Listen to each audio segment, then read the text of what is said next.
It's time for Think Fast, the speedrunning game show of fast times and sharp minds. I'm your host, Swoos. And I'm also your host, Sparkle.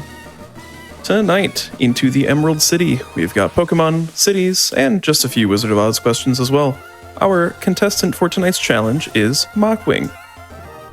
This is Think Fast, the speedrun game show, but with a little bit of a twist this time. There's only one contestant, and the game is just a bit different. We are setting a target time of 2 hours and 30 minutes. Each trivia question correctly answered will subtract from Mockwing's final time. Can he meet our arbitrary goal? We'll interrupt whenever we feel like it to ask a trivia question, and if Mockwing answers right, we'll take some seconds off his final time. There's no penalty for guessing wrong, but focus too hard on answering the question, and the run might suffer. For everybody watching in chat, feel free to play along. How are you, Mockwing, feeling going into tonight's challenge? Feeling pretty good. But if my timing is as good as it just was, then who knows? Hoping it goes swimmingly. I like your attitude. I think it will go swimmingly. So, if you are ready, then we are ready. Are you ready? Okay. Yep, just setting options and good to go. All right. Without further delay, it's time to think fast in 3, 2, 1, go. So what is Pokemon? I hear it's this thing. Okay. With like animals, I think. Okay, that makes sense. Pretty sure. Those are common. I've heard of a couple games that have those.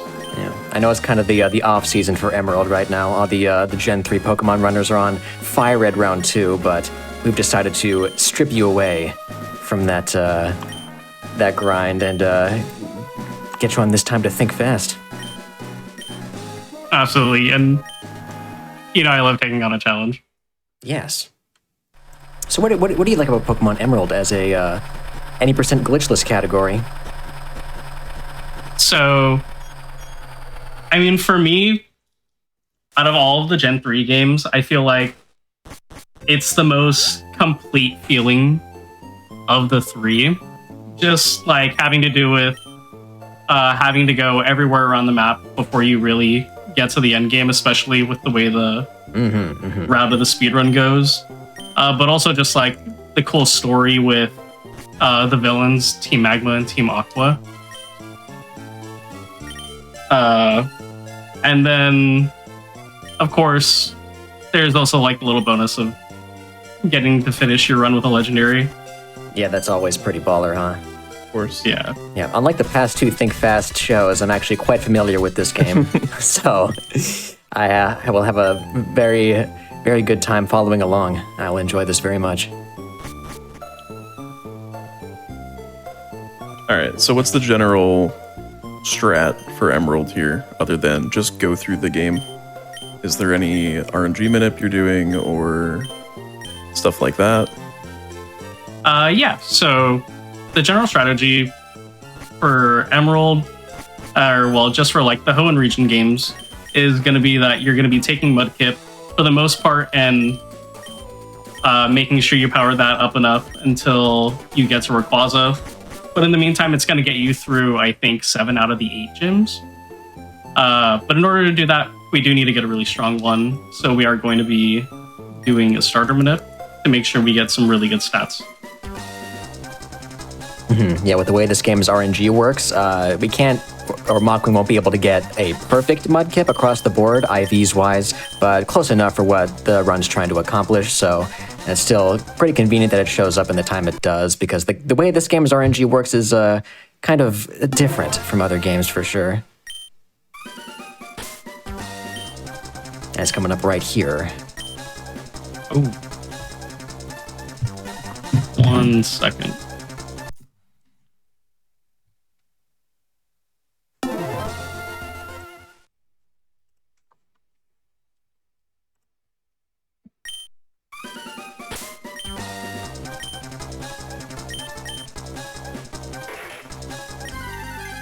All right. While we're here we go. how about a question? Well, that's a very good idea. Do the honors for us, why don't you? Let's see what we got here. So, like I mentioned, we have 3 different themes. One is typically the game or the game series, so in this case, Pokemon, and then some things that I think of. So we have the Emerald City, so cities, and Wizard of Oz. However, what city is also known as the Emerald City? This is a US city. Oh. Emerald City. Trying to think. Green.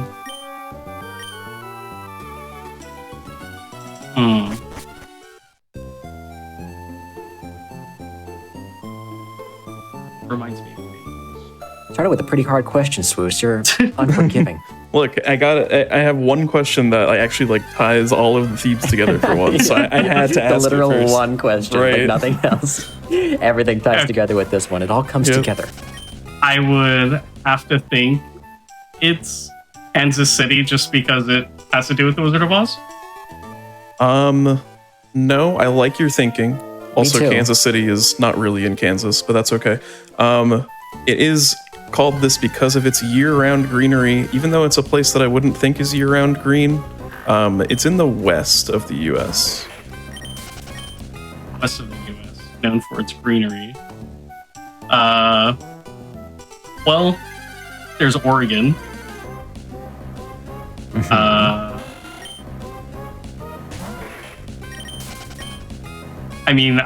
I'll guess Portland. You are much closer. It is a major city in that area. Okay. Major city in that area. Is that close to... Oh, okay. It's got to be one of 2 cities in Washington, I think. Okay. Seattle doesn't seem correct, but it might be. And I also... It is. Oh my gosh, okay, good. Because I could not think of the name of the other city. Let's go. 1 for 1. All right, so let's do 20 seconds for that one, just to start you off there. Yeah, it's very far north, but I guess just its location in like the mountains and near the ocean and stuff. It only gets like 6 inches of snow every winter, which is really not a lot. So yeah, That's I guess neat. it's a green year round. Oh, yeah. So just to reiterate, we are challenging Mockwing to get either a 2-hour and 30-minute final time or less, combined with the time reduced from answering questions correctly. And the funny part about that is that there's only one recorded sub 230 Emerald any percent glitchless run in existence. So that is quite the on-taking. But of course, we have the benefit of being the coolest show on GDQ ever. Just think fast. So we have a little bit of a shake-up for that. A little bit of a bonus. Yeah, like I said before, when you originally said 2:30, I was like, oh my goodness. I need your eyes that's are going pretty to bulge out of your intimidating. head reading that. You must complete the run in 2:30, or else. GDQ means business. Well, luckily, at least, this particular run, at least didn't have too bad of a start. Was able to get Mudkip first try. Well, kind of. Mess up the first time before I even got into the bag. But once we actually got the option to pick Mudkip, we actually got it. And there were a lot of different, like, things that happened during that point.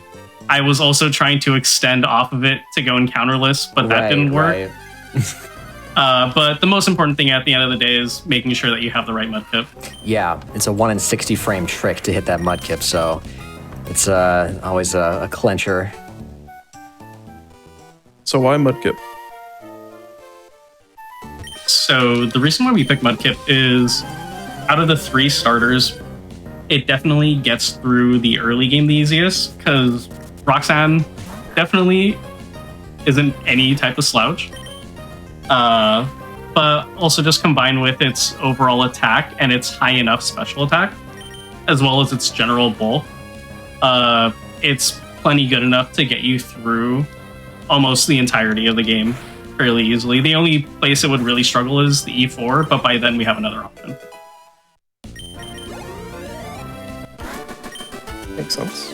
Yeah, the first few fights, I mean, they can be a bit like, hit or miss, because you do have to use tackle for one, but also getting crit or sand attacked in an inconvenient place can turn the tides out of your favor. So we're going to try and avoid that 100%. The next fight coming up, I think, will be the dreaded Aqua Pooch fight, so we'll see how that goes for Mockwing.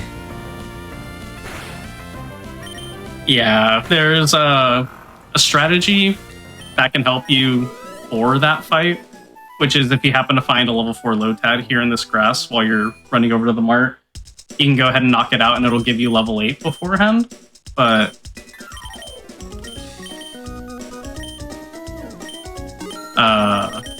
sorry, distracted while shopping. The most important thing in the game. Yeah. We didn't encounter that time, but you saw me still knock out a Poochyena. And the reason is because I still want to do a relatively safer strat for post Roxanne shenanigans. Yeah, I think that does it involve early Evo, I think? Yes. Yeah. Also kind of rusty on Emerald myself, I can't lie to you. Yeah, it's normally an easier strat to just, oh yeah, I'll definitely do it when you can knock out a Lotad and it'll give you level 8 for the Aqua Pooch fight.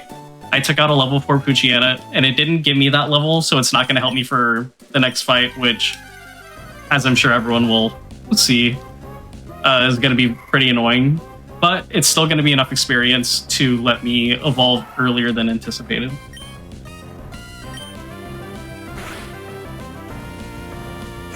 Or at least, not anticipated, but earlier than we originally planned. No, yeah, for sure. Well, since Mudkip is so important, I think a question regarding the Mudkip evolutionary line only makes sense at this point. Absolutely. So, let's take a look at this one. How about this? What is Marshtomp's base attack stat? Base attack stat. I know it's actually pretty high. I'm gonna guess 60? Not quite. Okay, that one's probably a his little power. Underestimating. To reiterate, I said Marshtomp, not Mudkip. Oh, Marshtomp. Yeah, Okay. a little more obscure. Okay. I would guess 80. Ooh, you're getting there. Oh, 85? There you go, That's 85. Very nice, very nice. Yeah, Marshtomp has the base 85 attack stat, one of the higher end attack stats or attacking stat for a second stage starter for sure. Usually they cap out around 80, but Marshtomp's got 85. Very impressive. The strongest attacker, really.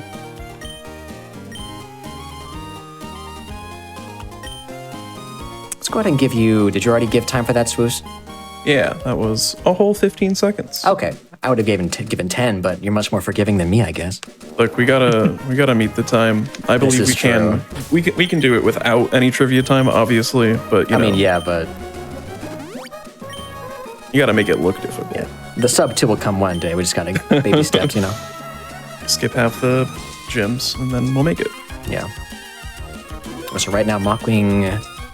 Oh wait, no, I think you're just. This is just a regular safety save. Yeah, I was like, wait. Yeah. This isn't. Just This a is regular not a nip. Yeah, exactly. I was gonna say it might look like I'm about to do a manip, but literally just for safety. Yeah, I think that's exactly, or almost exactly, where they save in Sapphire to do the Wingle manip. Yeah, you save somewhere nearby.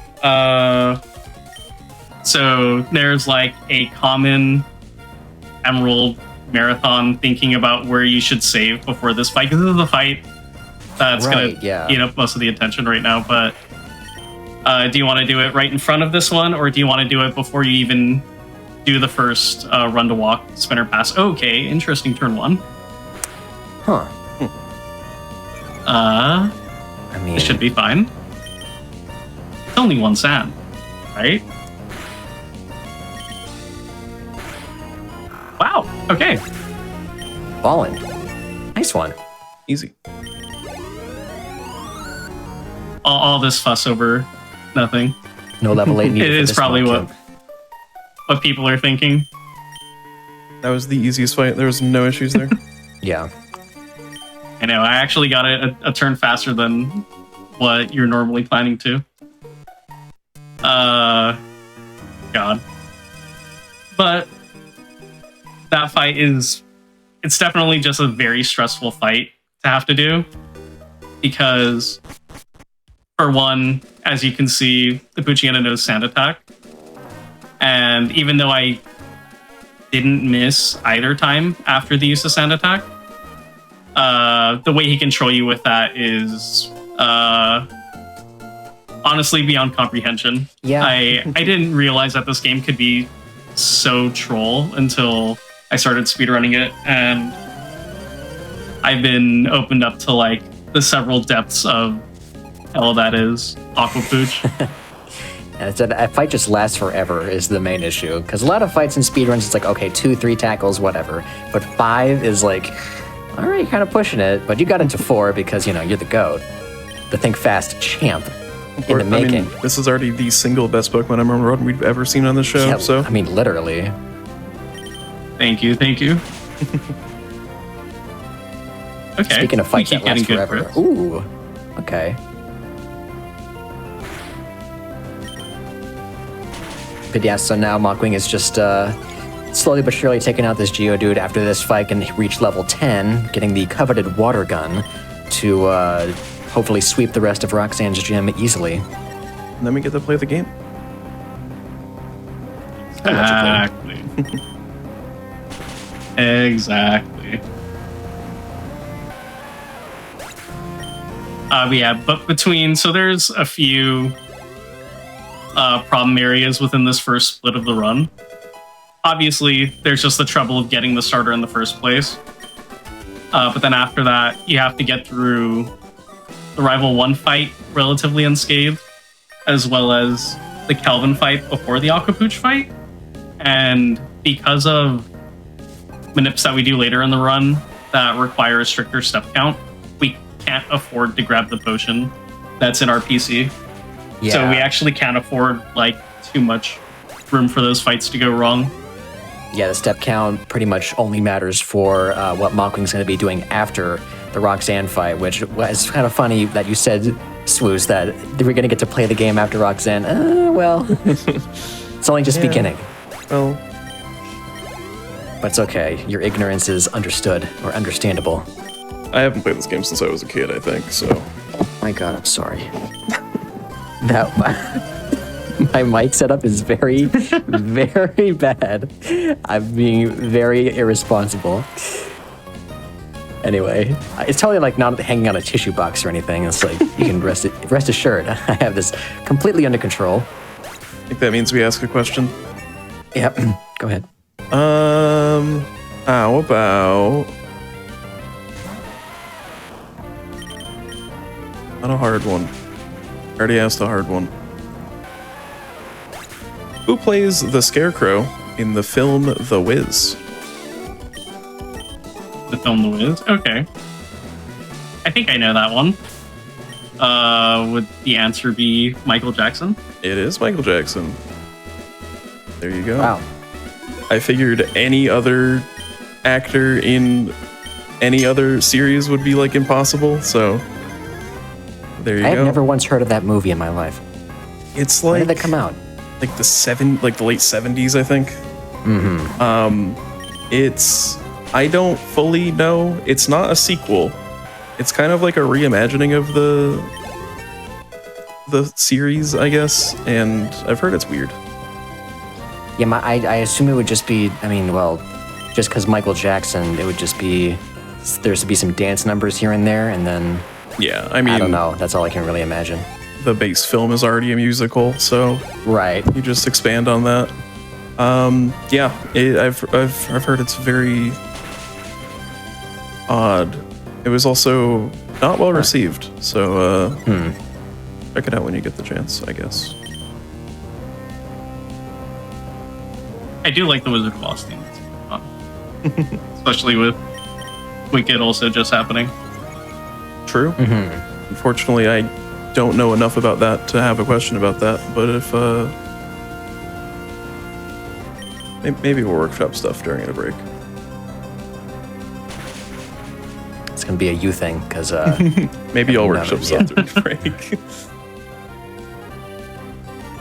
Yeah, I kind of just read through the IMDb page about trivia, and they rehashed the same thing like 12 times. Basically, half of the trivia for the original movie is like the working conditions were horrific. So, like everybody got injured. Not to like, laugh at the working conditions, just the fact that that's the IMDb page. Basically, like every other one was like, this person got injured in this fight. I'm like, oh my god. Yeah, there were a lot of lasting injuries and bad things that happened in the such as in The Wizard of Oz, what unfortunate substance was used to make the snow? Oh no. I'm not happy I know this one. Would the answer be asbestos? It is asbestos. Think Mass W. Let's go. Yeah, yikes.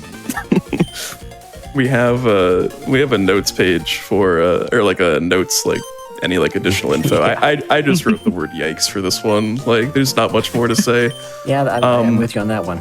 Apparently there's not like hard evidence that it was, but it's like all but confirmed. Like in like the Snopes page, it's like yes, but there's no like genuine confirmation. So maybe there's hope that there wasn't. Yeah, it wasn't really banned in the US until the 80s, but they still knew back then that it was pretty bad. Yeah, working conditions. Yay. How about the conditions in the Emerald run, though? They could be looking up. Okay. Depending on the second part of this minute. Yeah. I was gonna say Mockwing's locked in right now trying to hit the chain manip, the dreaded chain manip. Or I guess this is reverse chain? Oh, okay. It is reverse chain, but we actually have to go again. Yeah, so this manip is extremely precise. Mockwing's trying to hit a manip to hit both a Talo encounter tile and then an Abra encounter tile. And in those encounters, he also has to hit a, not a frame perfect, but within a relatively strict frame range to get the catches with a Great Ball into a Pokeball. Or Pokeball into Great Ball, depending on... I think it's just a 1 frame difference between each ball, but... Yeah. It's extremely precise is the main thing. Movement. Yeah, definitely the movement is extremely precise, and that's what I messed up the previous attempt. Yeah.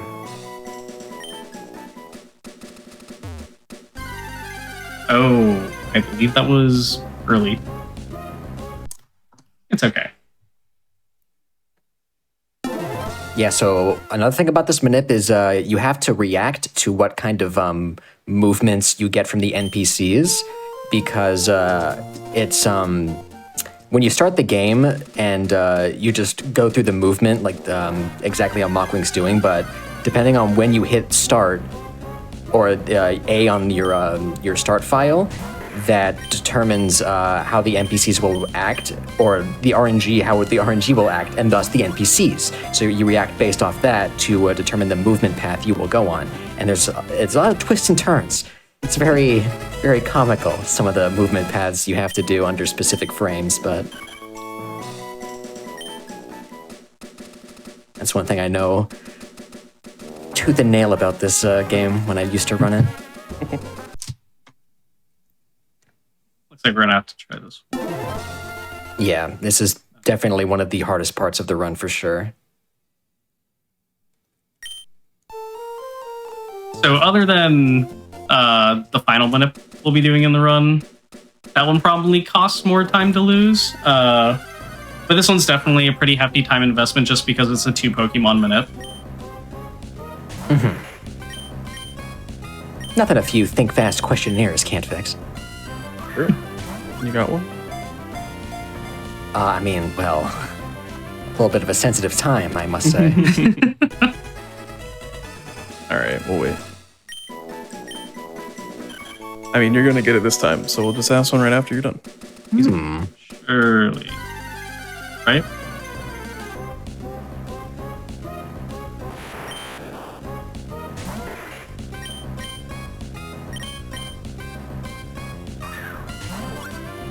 Okay, so unseen and unknown to the audience, I had to take off an earbud to make sure I get that YOLO wall because I usually have beeps that help me with the A presses, but when it comes to the abras on this part, also gonna save really quick just in case I happen to hit one of these as an optional. Yeah. Good call. Okay, we'll just do that. What was I just saying? About the audio Oh, cue, yeah. I think? Yeah, the audio cue. So when you get to the second part of the manip where you're trying to get the abra, you can get one of several abras to appear, and they all don't appear on the same tile. And because of that, you need to have different cues for when to throw your ball.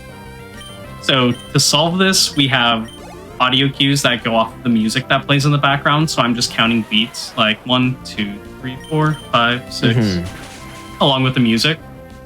And for that specific abra, I go into the bag on beat 3 and I throw on beat 1, I think it is. And I just repeat it every 6 times. Oh, yeah, that's right. You reminded me. One thing I want to correct about what I said earlier. It's not that there's different paths you take based off the NPCs or moving or whatever. That might have been an earlier chain manip thing. But for this one, you just go on one path. And then depending on the frame you hit on the start menu, that's what tile you get the encounter on. But you go through the same path of movement, right? No matter what? Yeah, for the tail part, as long as you hit within the frame window, the paths should be the same. Although it's funny because like you could be like one off and you'll all of a sudden get like one of the spinners spinning up at the absolute worst time. And then that also cooks the minute. Yeah, it's definitely kind of a brain twister. I've forgotten a lot about it, despite being locked in this game a few years ago. I remember those days. Should have had you on here running this. You're still representing Gen 3. I guess, yeah, technically. Maybe I could be on Think Fast one day. You could always dream. Yeah, that's definitely never happened before. That'd be so cool. Oh yeah, Spoots, how about your question that you wanted to ask so bad? I mean, hey, you did get it on the time where I said you get it, so this one's kind of relevant. In Pokemon Emerald, what is the only encounter you can get in Rust Turf Tunnel? Rust Turf Tunnel. Okay. So unbelievably, the first answer that came to mind was actually the wrong one. Because I was gonna say Unknown or Zubat, but I was thinking of Altering Cave. I was just in Rust Turf Tunnel, and the only encounter is Whismur. That's correct. There you go. In Oras, what are the only encounters you can get in Rust Turf Tunnel? Oh. Or a little bit of You extra found time. my one weakness. Whismur is one. There is one more you can get. I have two what I think are semi-strong guesses. Okay. I'm gonna guess Geodude as one. Okay. And the other is gonna be Zubat. It's Geodude. Oh wow. Yeah, you can get it from the Rock Smash rocks. Yeah. Oh, that makes so much sense. Because in the cave itself, like running around, all you can see is Whismur, like Emerald, but the Rock Smash you can actually get encounters from. Okay, yeah. What I game didn't did even they think add about Rock it. Smash encounters in? I think Gen 2? That's the game Rock Smash originates from. I know you can get, it's like an extremely low chance to get Shuckle in some areas, I think, in Gen 2 Rock Smash.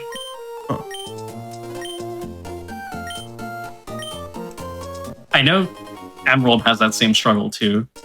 Yeah. Because when I was a kid and I was younger, I was always trying to get the Shuckle. Yeah, it's a In the Safari 40% Zone. chance in Gen 2 for a Krabby or a Shuckle. Krabby's fun. That's a fun guy. Krabby from a rock.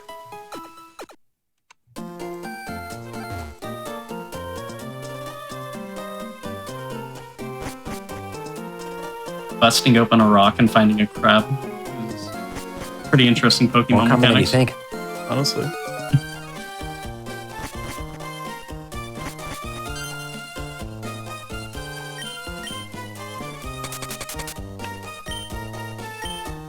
Right, so where to now, Mockwing?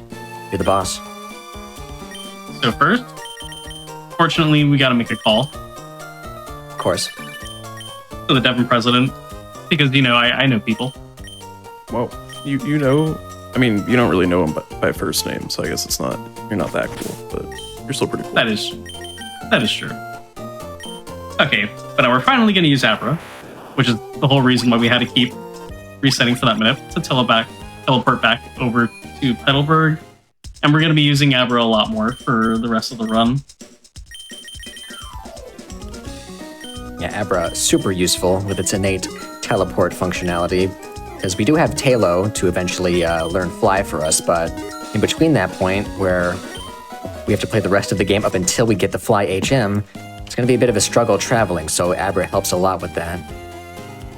Yeah. In another Gen 3 game, Fire Red Leaf Green, beating Surge, who's usually the third gym leader, gets you the ability to fly, but in this game, that's not until you beat the sixth gym, which is... It's very far. It's kind of unreasonable. Especially considering recent Pokemon games where they give you Fly in like the first 30 minutes of the game, basically. Or just a passive at that point. Yeah.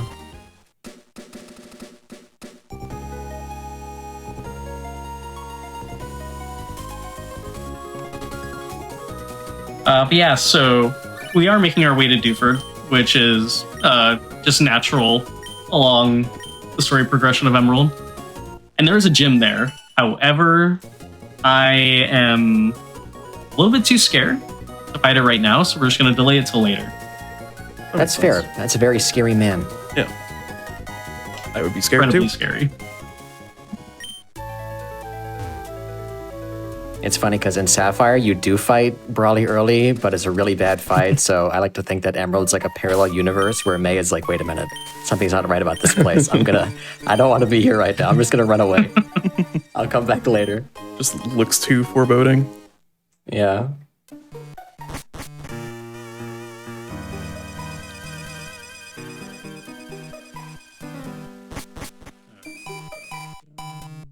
You know what isn't foreboding? Being on Think Fast. I hope not. Or this I would question. guess. According to Google Maps, as of 8 hours ago, how long of a drive is it between the two Australian cities of Perth and Sydney? Australian geography. How did you know my favorite? See. I knew. Do you know the relative locations of Perth and Sydney? Not in the slightest. Okay, so Perth is on the west coast, and Sydney's on the east coast of the country. Ah, okay. That's actually very useful because I was going to say 2 hours, but now I retract that. Yeah, that's good. I'm going to say it's probably 8.5 hours. It is much, much more than that. Much more. Okay. Australia is a large country. Yeah, I'm kind of befuddled by this answer, I'm not going to lie. Okay.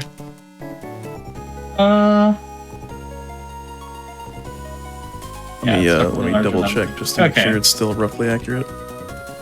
All right. I'm going to revise to 36 hours. Close. If you can get within 2, I'll give it to you. Okay. It is not 36 though. On the right track.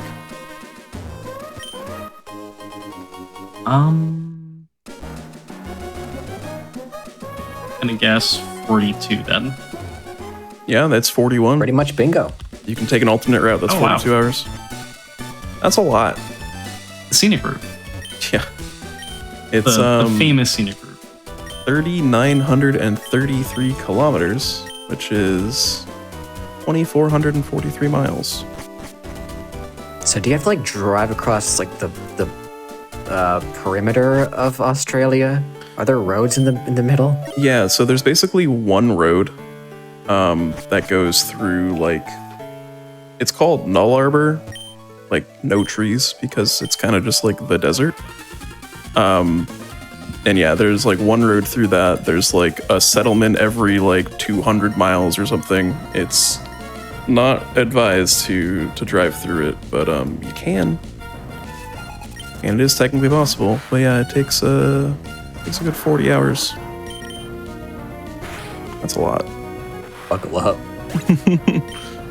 And like every once in a while there's like, maybe not like viral, but you see something that's like, this sign is in Australia and it's like, pull over if you're tired or else you will crash. Like they have like warnings on the side of the road that are like, you are probably going to get tired.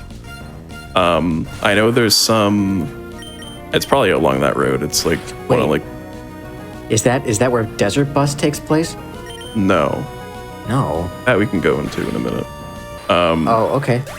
There's signs on like the Australian highway that are just like trivia, just to keep you like awake, kind of. It's There's absurd. No way. Desert Bus it's located in the US. It's between Vegas and another town.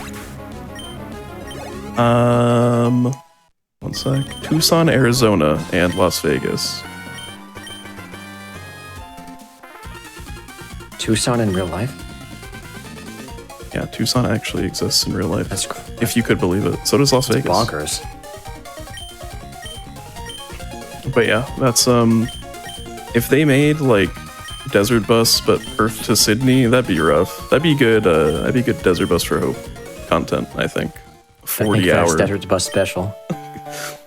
I'll think about it. We need to find, if you're a Desert Bus speedrunner, please get in contact. How long is the actual Desert Bus game? 8 hours. Yeah, so if anybody can just do like, was it 5 playthroughs of Desert Bus for us, that'd be great. Yeah. Thanks. Just 5 runs. That's it. It's a route length of 360 miles and your bus goes 45 miles per hour. So 8 hours.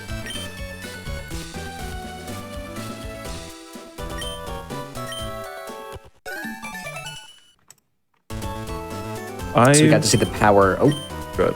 Swoos. Hey. Oh. I was talking about that. I've driven a lot. Oh. Okay, yeah. I was just gonna say we got to see the power of early Marshtomp in those 2 Aqua Grunt fights. Usually that first Carvana, the big one, is really scary as a regular Mudkip because you have to tackle twice, and then if you don't get the range on the tackles, you have to it's like tackle times 2 mud slap or something, but the Carvana outspeeds you. You can get bite, it can flinch you, terrible. But Marshtomp just mud shots and that's it. Fun. Yeah, exactly.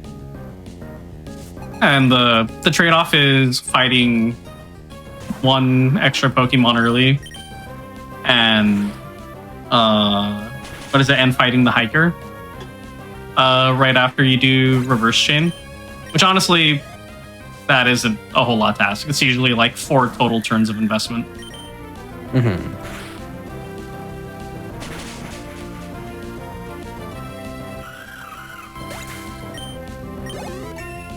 Yeah, losing the run there on that fight, not fun. No. I would imagine. Speaking of fights that aren't fun to lose on, I guess are coming up after this one. But I'm sure everybody knows. Anybody familiar with Pokemon? What's The Pokemon? Rival 2 special?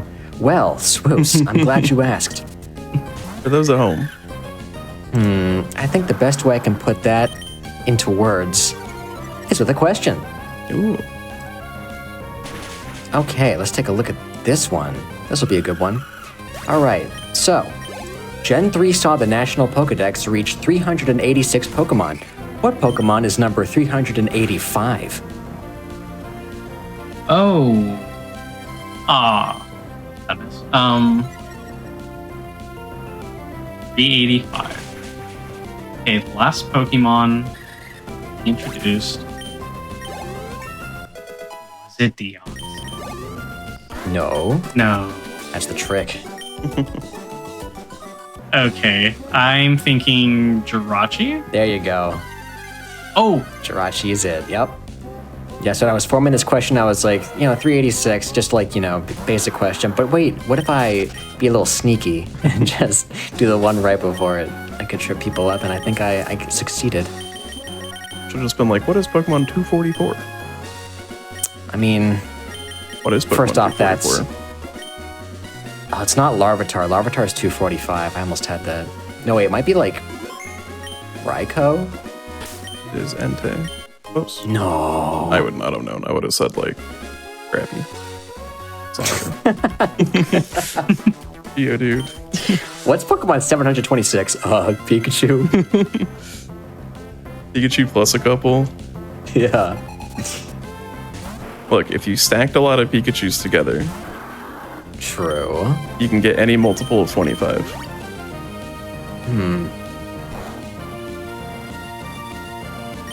That's actually how you get Goldengo in Scarlet Violet. You just have a lot of Pikachus. Yeah, that's true. Yeah. Rose yellow, so. Exactly. really hoping to not get burned. Okay. Yeah, so what's kind of the main strategy for this fight, Mockwing? So our strategy here is the biggest problem is going to be the Grovyle that's coming out after Slugma. And it's really, really difficult and takes way too much money investment to try and outspeed it. So there's actually a brilliant strategy, which is we use Mudshot's inherent ability to drop a Pokemon's speed.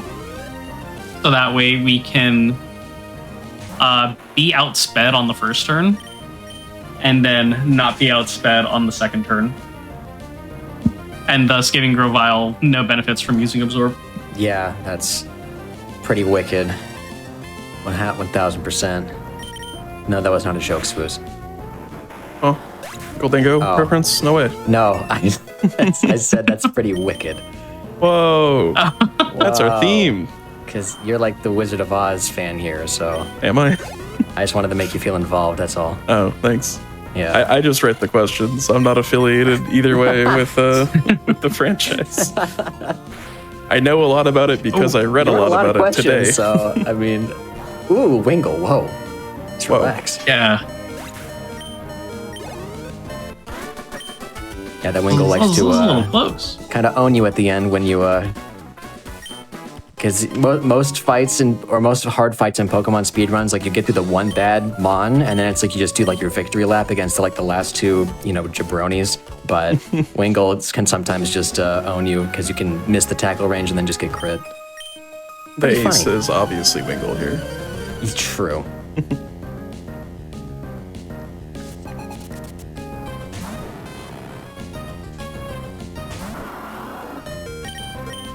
So normally on this fight, there's like a little time save you could do because your options to knock out Magnemite are to either use Mud Slap or to use Water Gun if you're in Torrent. And using it in Torrent is like, I believe it's 14 and 16 I to think, get the knockout. Something like that. Also gonna do a little risk here. Hopefully. That really held my breath. That's so funny. Oh yeah, do you want to explain why Abra did like nothing there with Hidden Power? Yeah. So Hidden Power, I think it normally just does 2 damage. On a high roll, it could do 3.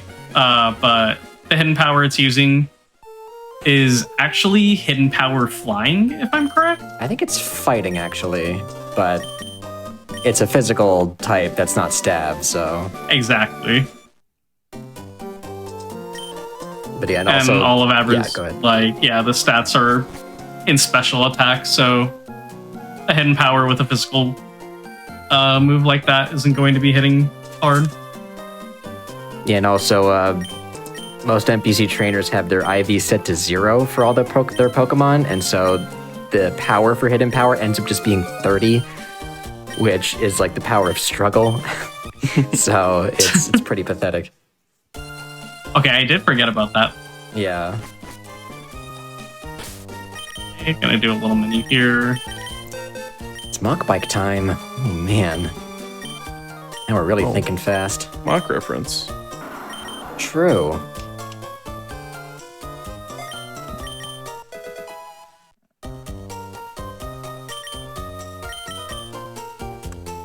I don't have any biking themed questions, so no. Usually I consider the mock biking part of these runs the fun parts. So what you should have done, instead of driving from Perth to Sydney, you should have done biking to Perth to Sydney. I mean, we can do that. How long do you think it is? 300 hours? I don't know. It is less than 300. Okay.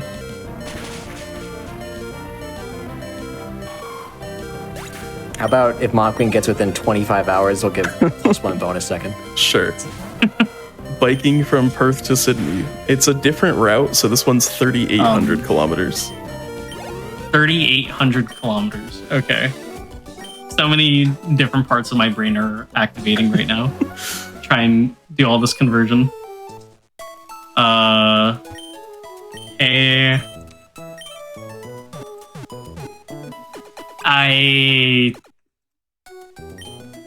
Would you measure this in days?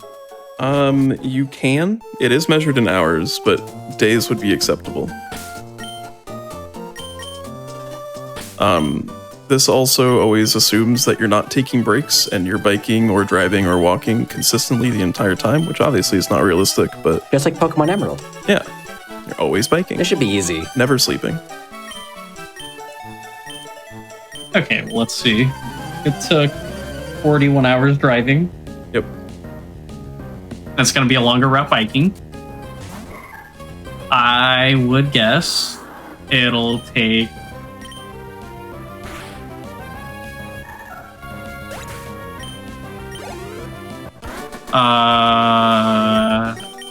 I'm going to say 221. That is within 30. I'll take it. It's 191. Oh, wow. That is, it's actually a shorter route, because you go on, like, you're not on, like, the main highway, so, like, the car wouldn't drive that because the speed limits are lower, but I guess if you're biking, you can't go so fast anyway, so you're able to go a little bit on a shorter route. Yeah, it's 8 days or 191 hours. Walking, which you should never do, is 822 hours, and it's actually the shortest route of the 3. So, don't do that. I mean, if you're talking optimization here, like, that's all I'm saying. Yeah, I guess 34 days walking, or The straightest line you can take. Trying to save gas. that's excessive. Don't do that. If you're thinking about walking Australia, walk like in a park in a city, not between cities. I mean, like, nobody knows what's in the Australian desert. Like, you could probably meet some NPCs that can help you along the way. For all you know. Probably. There, I mean, you go through. Let's see, how many people does this random town have? All right, there's no information on it on Google, so like 2. See, I told probably. you, nobody knows. Yeah. That's It's like the wild. good kind of mystery. Someone's probably done it.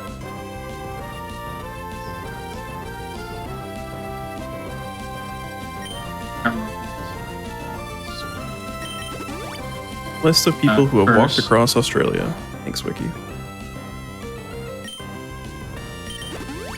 Yeah, there's many.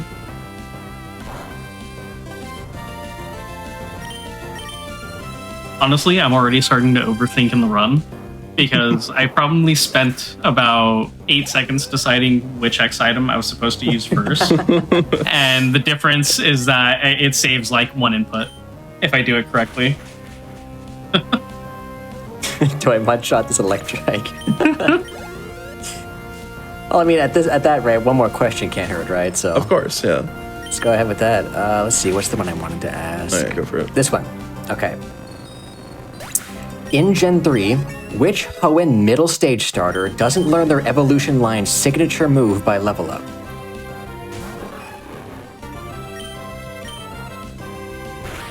Oh yeah, and well, also, since there's only 3 possible answers, I'm only going to give you one guess for this question. Yeah. I know this one. Yeah? Yeah. Because I'm a big Blaziken fan. And you have to give a heart scale to the guy in Full Arbor in order to get Blaze Kick. I think. I'm pretty sure that's the right answer. So you're going to go with Combuskin? Yes.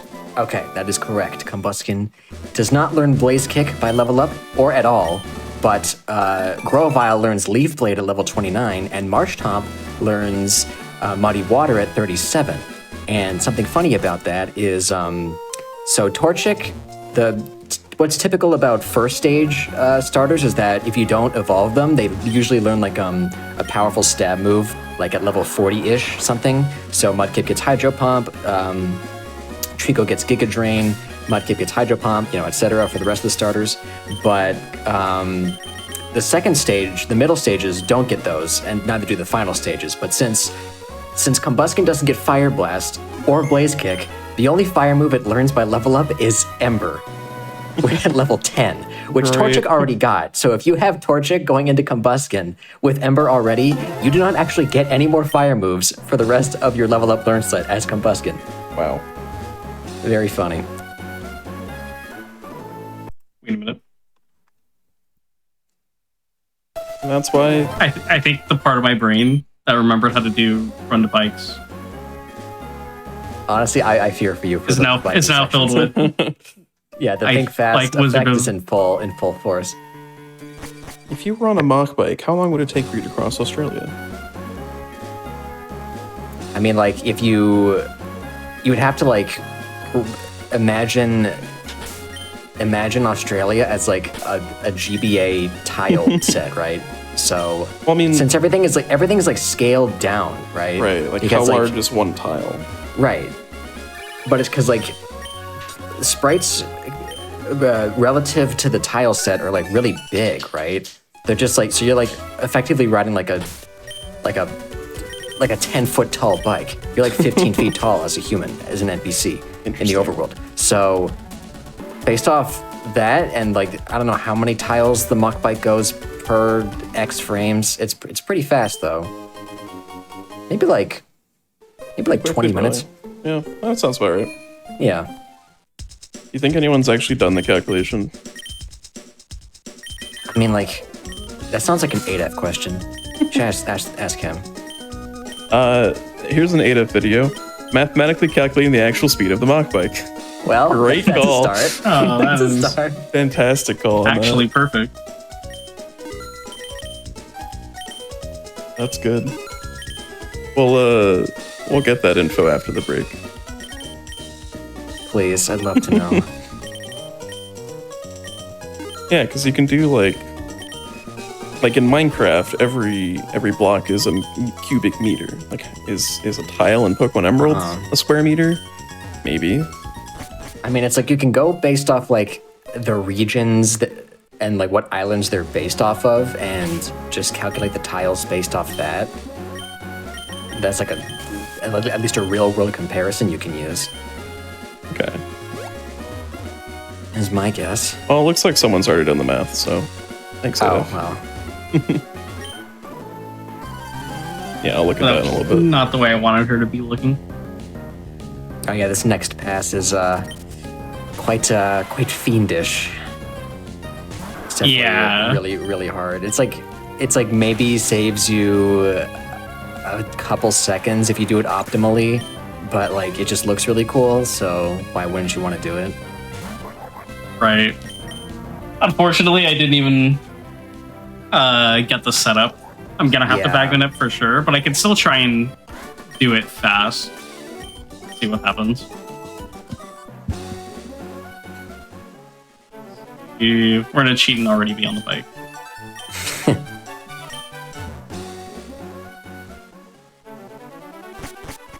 That was like Nice. kind of how it should look, except I normally would not have to go into the bag as long as she was looking down before I started fighting the hiker. But you have like, I think it's like 5 or 6 frames of wiggle room in order to mount the bike and turn the bike on the same frame as well. Or I think that's how it is. Oh, you have to turn and then like make your turn instant by mounting the bike within 5 or 6 frames. Yeah. Oh, yeah. Did you want to go ahead and explain how run-to-bikes work and why you even do them in the first place? Or at least when you're near an NPC? Yeah. So the way run-to-bikes work in this game, well, the whole reason we do it is so that way we do not have to fight trainers that we don't need to. And you're seeing me do plenty right now. Just need the top guy to look. Okay, there we go. So the way in general that it works is with the way certain spinners work, if you run to a certain tile, then you can guarantee that, or like you can make them look a certain direction by running near them. Because most of the spinners in this game are programmed to try and look towards you if they know you're running by. So we use that to our advantage by picking the tiles that we're trying to go near, making them look one direction, and then passing a different way. And there's a whole lot of other math that's involved, like the speed at which the bike moves, the speed at which the spinners can decide to turn back and forth, and when they decide on that.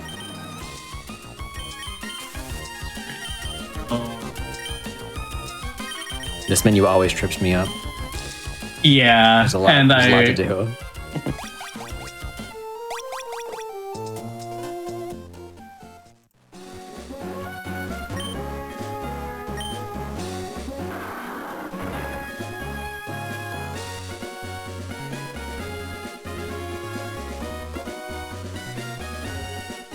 What is this question? Oh, wait a minute. Scrolling? Oh. Did you not fight the Yes. lady? Oh, yeah. You need the experience. I'm like, what are you doing there? I was like, wait a minute. Why didn't I get the... I was thinking, like, that pass was clean, but that's actually not how I remember that's supposed to You be just going. practiced for the next minute. You did. Yeah. You get some more Live teleport practice. reps in too. Abra's looking very refreshed. I think we're fine. Yeah. So yeah, actually, small mistake. We're gonna have to fight this girl, which is the whole reason why we taught strength before we even teleported in the first place. Because she has a team of Roselias, and Roselias are like practically Marshtomp's natural enemy in these games. You don't really want them to get hit on you because they're hitting you for quadruple the damage. You're just getting your anger out on them. Yeah. They do give pretty beefy experience, so it's definitely worth going out of the way a little bit, especially considering that you're going to have to fight this trainer eventually anyway to progress through the game. Yeah, exactly. I considered, I was like, I'm already here. Maybe I just go and fight her like after Flannery or something. But I was thinking, no, actually the experience is Yeah, it's kind of... pretty necessary. Yeah. We're chilling though. All right, we only need to get through like a little bit of grass, so sure, it'll be fine. Yeah. Close. Fun Very fact, close. being on the bike actually reduces your encounter rate. Yeah. This game is super funny. There we go. So we actually did the Clean. backup pass twice. Normally, you saw me spray a super repel before I teleported back to Mauville. And the wear out for that repel, if your movement is perfect, like you go in, you fight the girl, right off the start and you don't take any extra steps, then your rappel wears out 1 step after passing that hiker, and you could just instantly use that automatic stop as your like check to see if it's safe to pass or not. Like the way the math works out for that is like really in depth. It's very impressive. Because like in Gen 3, there's like a lot of cool little ways to basically check how if you do a very specific movement, you can set up like a state where the game, essentially the RNG isn't progressing, but you can still see the game, so that if the spinner hasn't spun yet, or if they spin in another direction, you know that you can safely pass them. I probably made that sound way more confusing than what it actually is, but I just think it's cool, so I wanted to point it out. The RNG does a thing, and then you can Yes. do more things. Got it. Oh, Writing that down. Yeah. You're so wise, Swoos. I'm just repeating what I heard. True.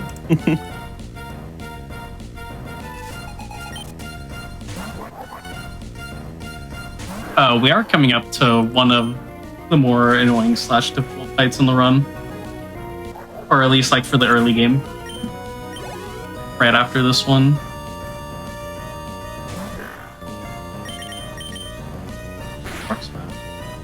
We finally get to fight one of our first bosses from either team.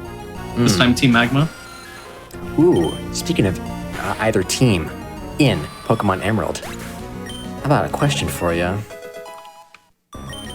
I'm all Which named evil? Which named evil team character from Ruby or Sapphire is strictly missing in Emerald? Oh. Oh, God. See, this is where it hurts that I've not played Ruby since I was a child.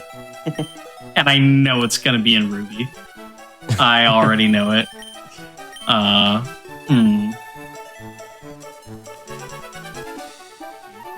mean, it's gotta... I'm thinking it's the Team Magma one, because... Wait... Yeah, it's... Wait. Hold on. Okay. I have to rethink about the question. This always happens to me. No, yeah, go ahead. So, not present in Emerald, but is present in either Ruby or Sapphire. Yes. Right. Okay. So I'm thinking of everyone that appears in both games.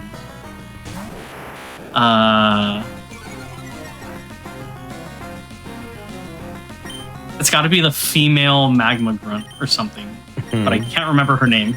But she has a name. She has a name, Mockwing. There's that name. It is her name. Breathe out her name. And I know I'm gonna hate myself because it's gonna be like a fire pun or like a lava pun. I'm not even sure it is. I don't think it is, no. Just a girl. The only name that comes to mind is Tabitha, but I know it is not Tabitha. Yeah. I think you just fought Tabitha. Oh, you're right. Begins with a C. Begins with a C. Got it. Caitlin? Nope. That is the Gen 5 Elite 4 member. Oh, Cameo and goodness. Team Magma. Yeah. I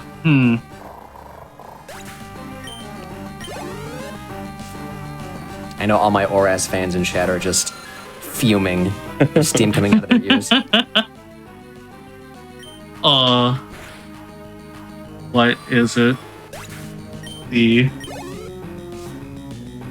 I am thinking of so many C names, and I'm like, they would not name a magma grunt like a normal name like Catherine.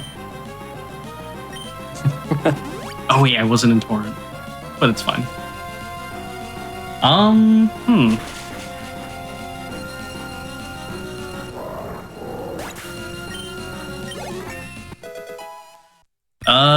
Is it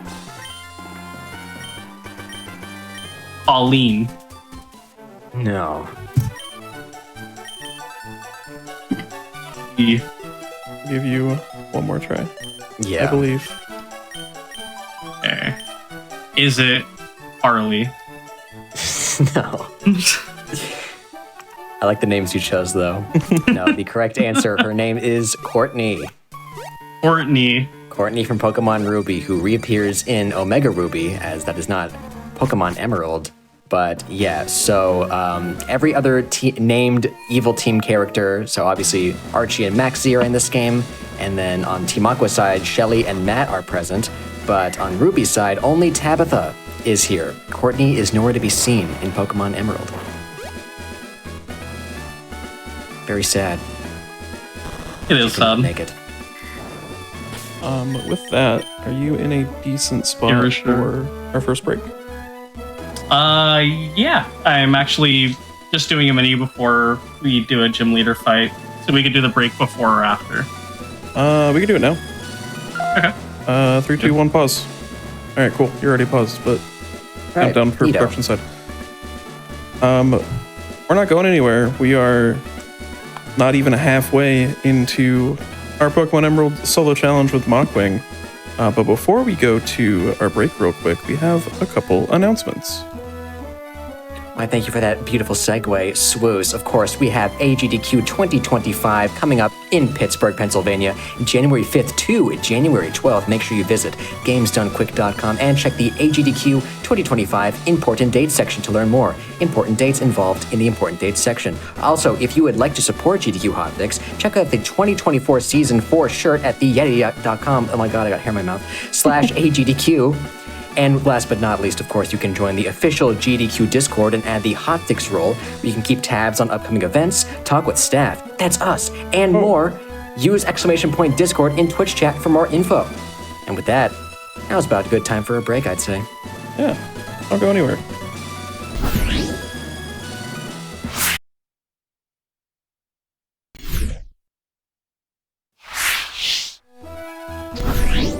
Welcome back to Think Fast, the speedrunning game show of fast times and sharp minds. If you're just joining us, I'm your host, Swoos. And I'm also your host, Sparkle. In case you forgot how the game works or how our little modified rule set for today works, it's not enough to simply beat the game the fastest. Mockwing is answering our questions as he plays, trying to reach a final target time of 2 hours and 30 minutes, and the more questions that he gets right, the more bonus time we give. That's kind of it. Our theme today is Pokemon, cities, and the Wizard of Oz. Are you ready to continue? Yes, I am. All right, and with that, it is time to think fast. In 3, 2, 1, go. Good start. Almost nailed the item use. There's no escape from Think Fast.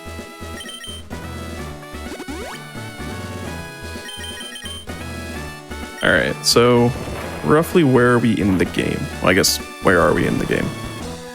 You can be specific.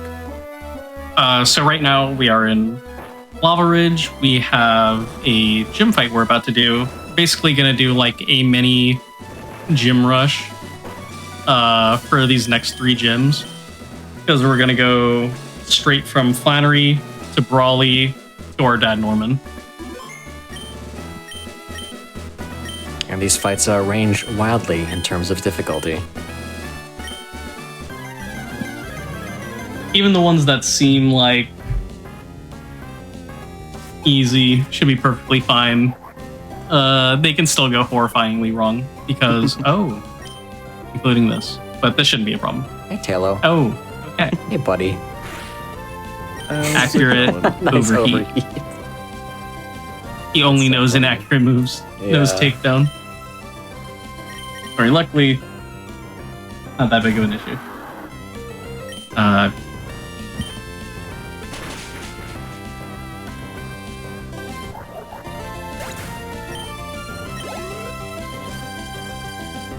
feel like I have another Wizard of Oz themed questions. Was you got any more of those in the bank? Ooh, I sure can. Let's go. How about this one? In the book, The Wonderful Wizard of Oz, which is, of course, what the film is based on, the iconic slippers are silver. Why are they red in the film?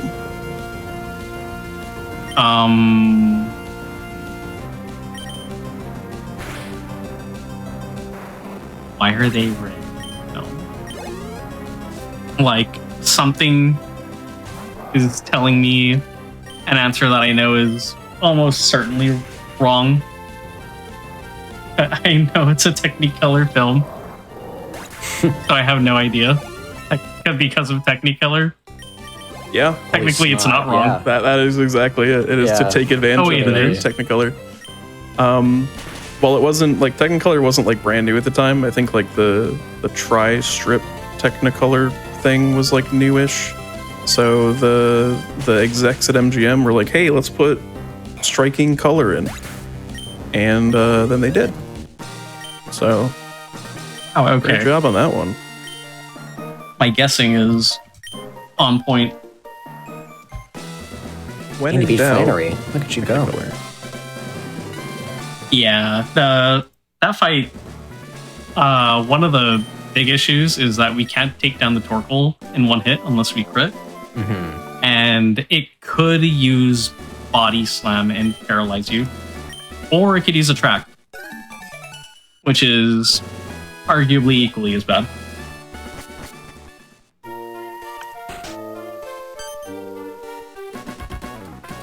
In fact, it's so bad, people have tried to look into using like a different mudkip that is female so you don't have to worry about a track. But unfortunately for everyone, there's not really any other better option than the one we currently use. Yeah. And with the way this game's RNG works, it's just like one straight path, basically. There's only one seed. So there's no like...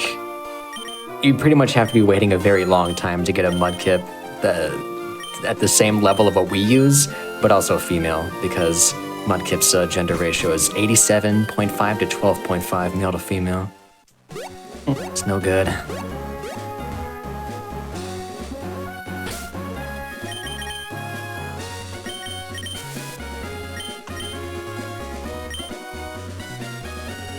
Yeah.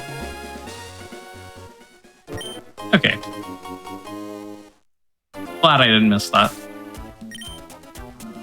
No, I would. It's like I feel like there's a weird sort of like lag in Route 111, the desert area when the sand kicks in.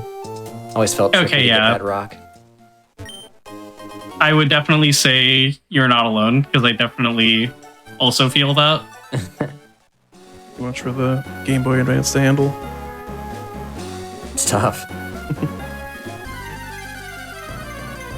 So I did have to pick up an X speed there because I used one on accident earlier. But the super repel I was using anyway wasn't going to last this whole distance. Yeah. Wow. It's this like funny problem where we just don't have enough money for all the grass that we're gonna go through, and it's kind of not worth it to spray another one, because like what is left of the grass for you to go through is probably like maybe like 5 or 6 7-ish total. tiles. It's like Yeah. And So it's like, considering is it really worth it? Yeah, considering the bike gets a lower encounter rate in the grass, then why not just get no encounters? That's just optimal. Exactly.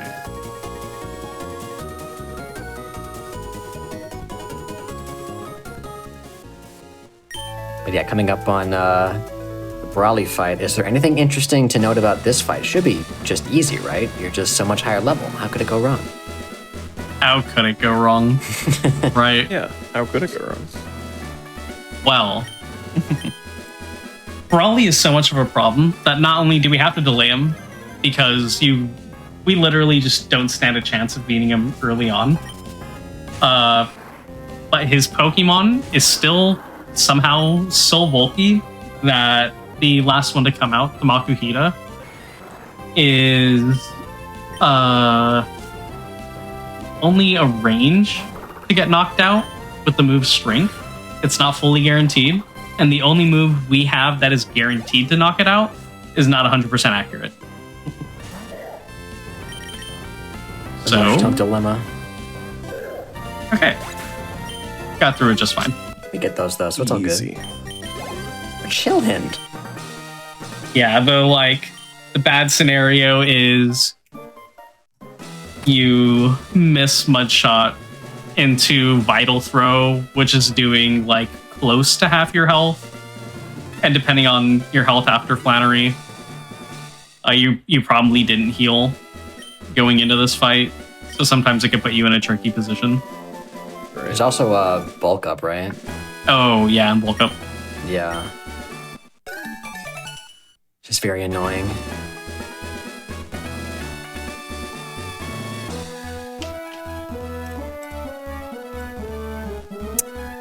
Well, I mean, on the topic of gym leader Pokemon movesets, I mean, I got this one revved up.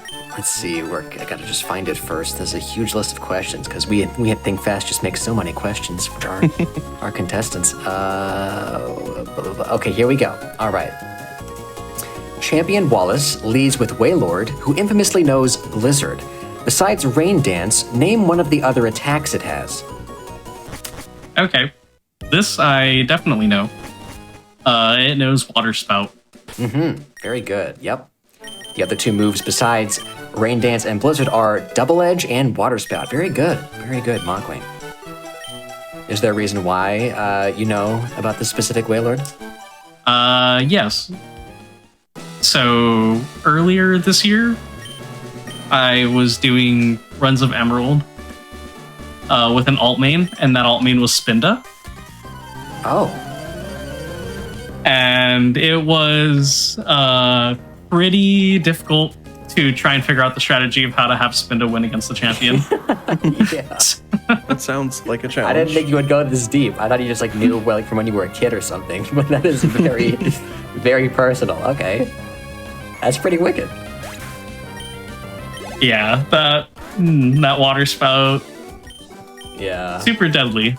In fact, well, just a little tidbit about that run. Wailord is just so dangerous overall that the strategy is to like let yourself get knocked out but keep using Double Edge to chip it away. Yeah. Oh yeah, and then you send something in so that way it uses Double Edge on that and it takes recoil damage. Oh, you know so you're what? more likely to knock it out on your second turn. That's Or so cool, you just actually. completely stall out all of its moves, which is a strategy that I ended up doing at some do what point. you gotta do. Yeah. But yeah, that's really cool to me because that's basically what we do for the red fight in the any percent glitchless Manipulus route in Heart Gold Soul Silver. Because like your main is a Gyarados in that run, but then Red's first Pokemon is a Pikachu. That's not very good for Gyarados. So what we end up doing is just take advantage of Volt Tackle with a Snorlax we catch with a Master Ball because Snorlax has so much HP that Pikachu just takes like almost half its health from recoil. So that's how we set up to win that fight. So yeah, that's funny how it's like extremely similar that you came to that conclusion with your little Spinda. Yeah, I was definitely thinking of that fight in mind about how like there's just a problem Pokemon in the front and you need it to go out of the way. So why not just like have it help you? And luckily in that game you could just bring a Snorlax. I wish there was like a random Snorlax you can catch. Yeah, that would be nice. I mean, also because the Master Ball's kind of out of the way. Yeah. You gotta save the Master Ball for a legendary. You can't just use it on Snorlax. Like Charizard. Yeah. That's really powerful. That's like the strongest Pokemon. So strong. Almost as strong as Marchtomp. Gonna destroy this Norman fight. What do you say, Mockwing? Let's do this. Yeah, first This try. fight's so awesome. So easy. So what's the strategy for this fight? So the strategy is to completely set up on the Spinda because it really, really likes to use Teeter Dance. In fact, it loves to use it so much it'll just keep on using it, Yep. even if we're already confused. It is random whether it'll keep using Teeter Dance, because it's not like specifically something that is discouraged. The one downside is when we try to heal it off right now, we could just get it again, like we did there. Yeah. And we only bought 4 heal powders. Okay, we got through. And you don't really want to be going for confusion coin flips when you're at +3 attack. Yeah. So that's no good. And that +3 is extremely necessary, as we definitely got some bulky Pokemon coming up. Okay, so here I'm just gonna do water constraint.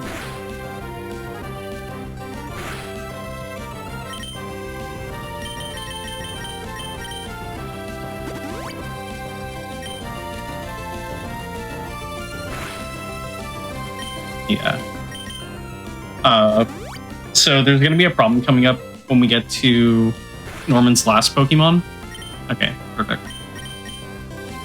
And that's that nose counter. And we definitely, even if we boost it up all the way to the max, we could not one-shot Slacking. Yeah, not even close. So we're going to have to try and deal like enough damage to it, but not enough where it would kill us with counter. So we use Rock Smash, hoping perfect to do exactly that. And luckily, the max roll of Rock Smash would mean counter would be doing like 64 damage back. Yeah, 64, I believe. And luckily we got the defense drop, which is, it's a 50% chance drop. We use Rock Smash. And depending on the turn you get it, or even like if you even get it at all, it's going to change how you finish off the Slacking. So their defense drop on the first turn, you can finish with 2 strengths. I think if you get it the second time, you go for a mud shot range. Mm-hmm. And then if you don't get it on either of your 2 Rock Smashes, then you have to mud shot twice, I think. And that'll be a range as well. I think the one that ended up happening for me is the only one that isn't a range, I believe. So one less thing to worry about. Yeah, it's very, very interesting the way that the Slacking, I guess, flowchart works, because it's based off like trying to dance around both the Citrus Berry, but also the range at which Norman would use a potion on it, or I guess he uses Hyper Potions, which would heal Slacking to full, which is no good. So yeah, I just think that's neat.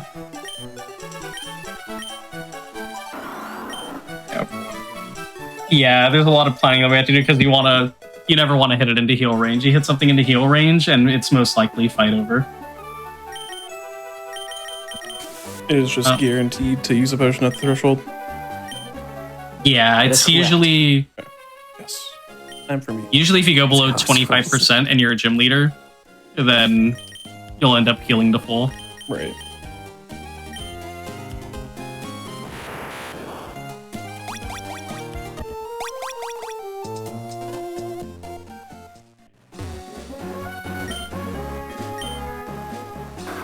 Finally gonna get to surf over to the second half of Hoenn.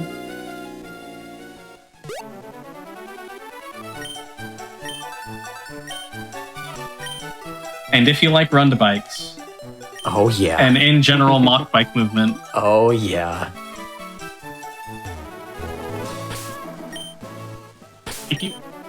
and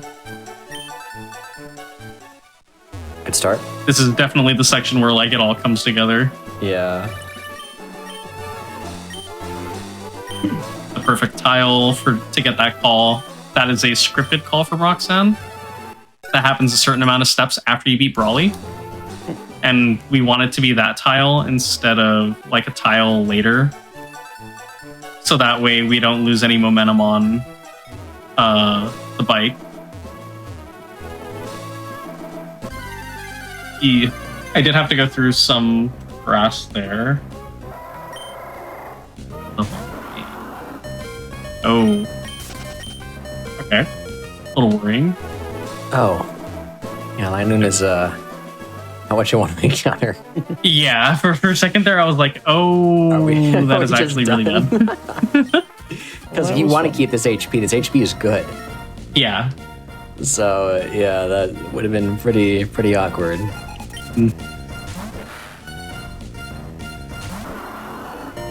Okay. I could just surf 2, which is safe. Oh, yeah. Yeah, so luckily for us, Carvanas are pretty weak. Like, you should blow on them a little bit, and they'll just fall over. Doesn't take a whole lot of effort to knock them out. And as long as we're in Torrent, we could guarantee the knockout. But the fastest way to knock them out is by using mud shots. That way you don't have to deal with any like rough skin text or not very effective text.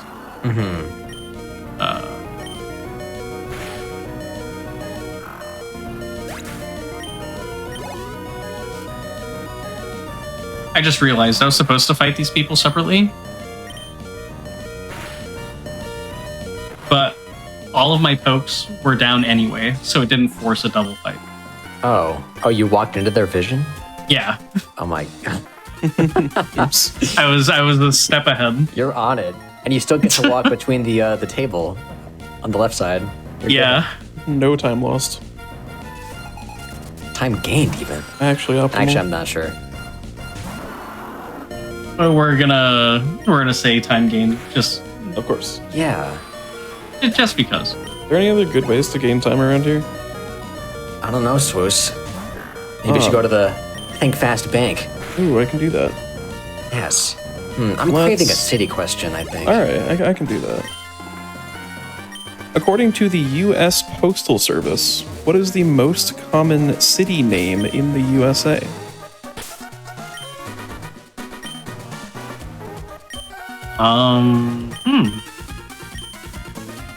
Most common city name. So this is effectively post office locations over places named it. So like, if you say the other right answer, I'll give it to you. But You said post offices named? pretty much, yeah.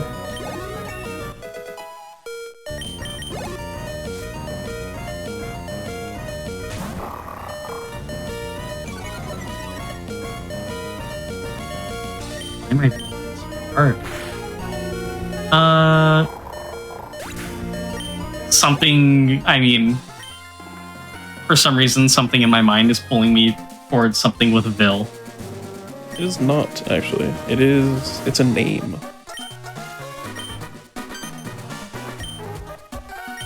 Like it would pass for the name of a person. Yeah, like a person's name, sorry. Yeah. It's a city name. No, yeah, it's like it could easily be a person's name. It's a Pokemon name.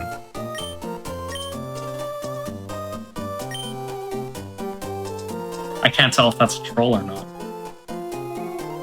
I'm not trolling. A Pokemon name? No. Oh. It's Pikachu. Number one name. The city in the US is Rattata.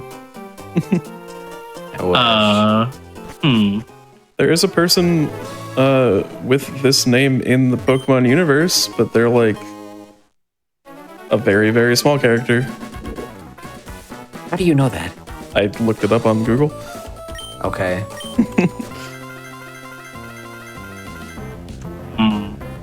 So don't People's think names about that are Pokemon. also cities. Denver? No. I don't think it's... Let me see what the largest city of this name is. Because I don't think there's any huge ones, maybe. It's named after a relatively famous person in the scheme of the US. And this actually goes for both answers that I talked about, so... Oh, is it Washington? So, yes, Washington is the most common place name, but for like the post office thing, it is second. Oh. So you'll get points for that, but can you get the first one as well? It is named after another founding father. Franklin. Yes, it Ooh, is. sniped. Oh. Nice one. Yeah, so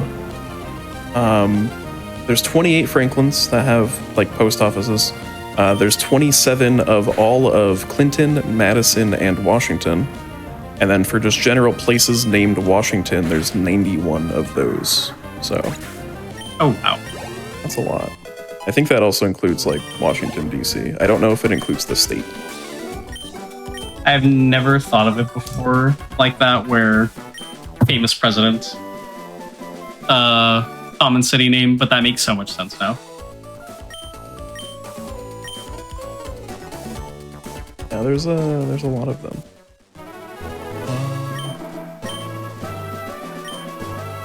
Yeah, like most, I mean, with 28, most states have one. Unless there's states with multiple, which there might be. Yep, there's 4 Franklins in California. Of course.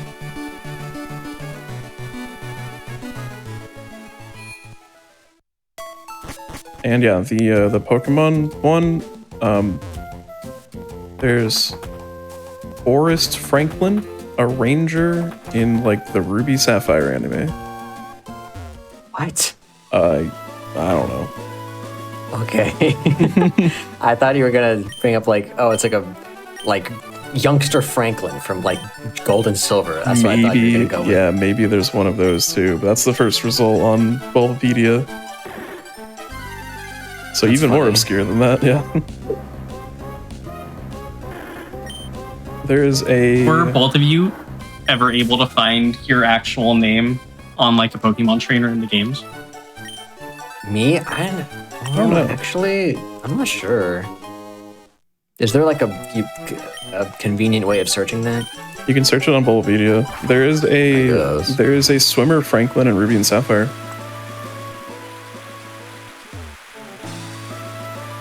And one on Emerald as well. On Route 133 in the water. So for me,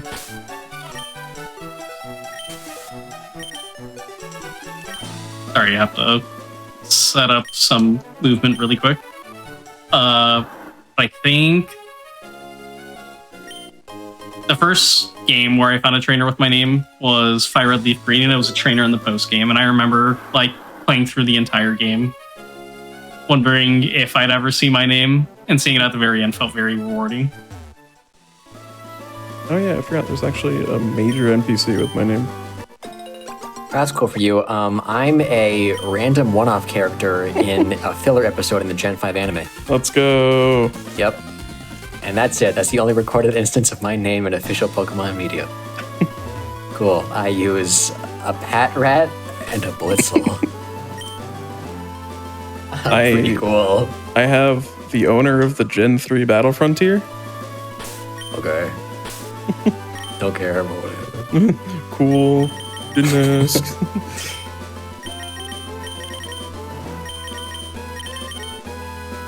You gotta do a very big combined menu here now.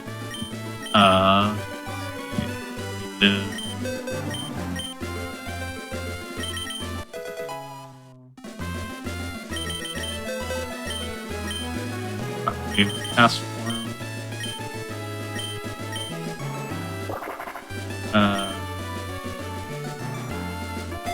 Oh, it was supposed to keep powder snow, but it's probably fine. It'll be fine.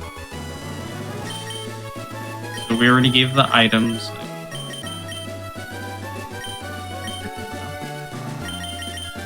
And then we finally move on from Marshtomp and get our Swampert. Yes, so powerful, so strong. Goodbye, Marshall.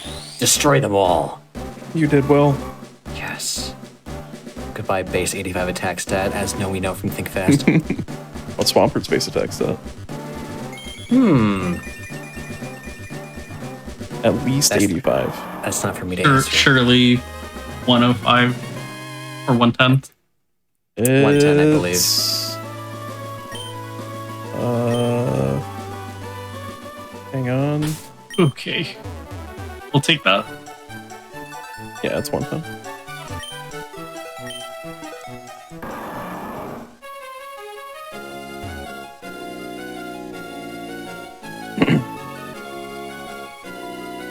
All right, so where are we lore-wise in the game? Lore-wise in the game. What's going on in the story?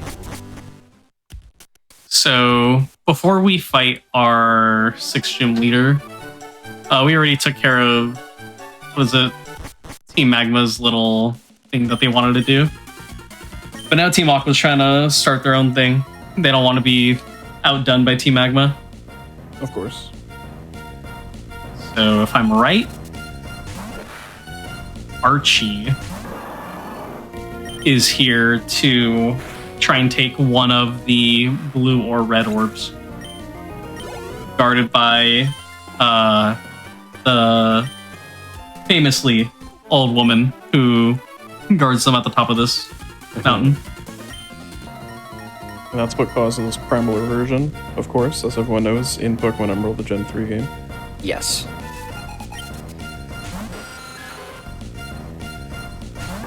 I think Team Aqua is just so mad at Team Magma. They're just like, you know what? What if we just don't let them show their second named NPC? Yeah. They'll destroy their morale. I guess their third named NPC. You only get 2. Yep. That's petty. I like it. It's pretty on brand. I wonder what the corporate structure to move up in an organization like Team Magma or Team Aqua is. When do you Probably get the name depends. Yeah, is there a lot of Tabitha? vertical movement? I feel like Maxie would have like a laid out plan of like the social hierarchy, and then Archie would just be like, "You're my bro, man." Yeah, basically. We're a family here. Yeah. Oh no, toxic workplace. Which would be better to work for? Who would you rather? I'm not too familiar with what happened to deck, but I feel like Max it would be a little bit too much like working retail, so I think I'll just go to Archie. I think. Yeah, Maxie gives like tech CEO energy, and I don't like it. Yeah, and also the Magma Grunt outfits are super dweeby, and they look like they make you sweat a lot. It's not very True. comfortable.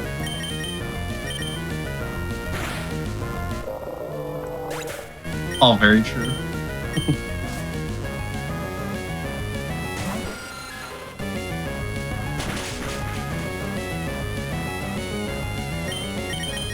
I do like how your Pokemon are named A and B, so you can tell them apart. Yes. I love that. There's actually a good reason to have them Yeah. named separate things.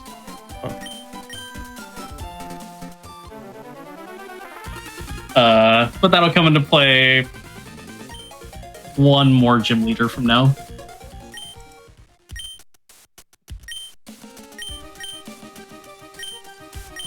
But for now, I let them be their own individuals. They're just chilling. Alright, well, how about a question? What kind of question are we feeling? Honestly, I'm feeling mystified by the Wizard of Oz. Alright, how about this one? Margaret Hamilton, or the Wicked Witch of the West, appeared on what children's program, later causing that episode to be cancelled due to test audiences being too scared? Audiences being too scared. I love the way you rephrased the question. I had to give a little bit more context. It's already too long for the question viewer, so.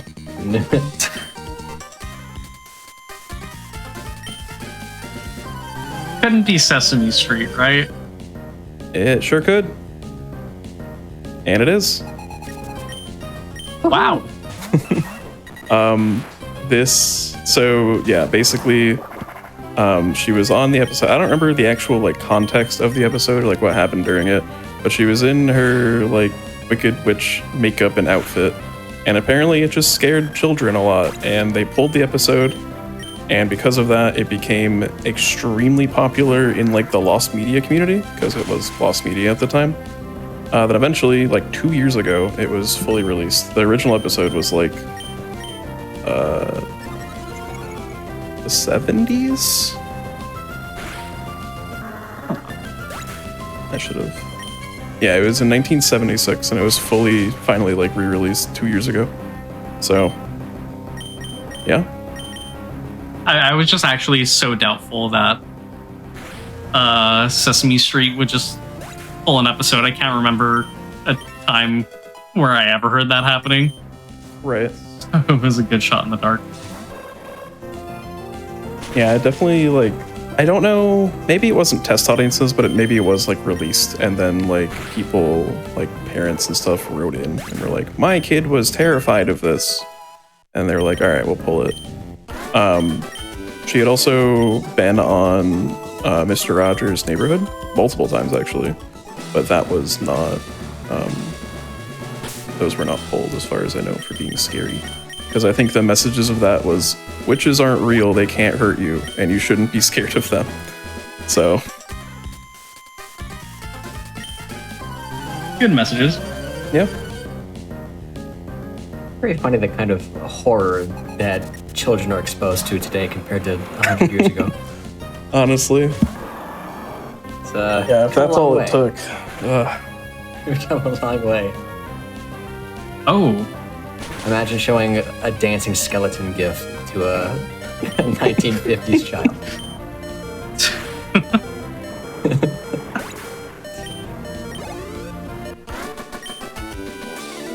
Oh, did you get bracelet? Yeah, I got strength crit.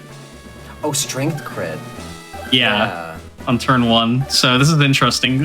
Normally there's like 2 ways to set up your HP for this next fight. Both of them are with the thought that you die on the previous fight, and then cast form cleans up, but that isn't what occurred. So instead we're going to potion and do something else. Oh wait, I also have to rare candy. That was the other thing. Well, that is the whole point station after this one.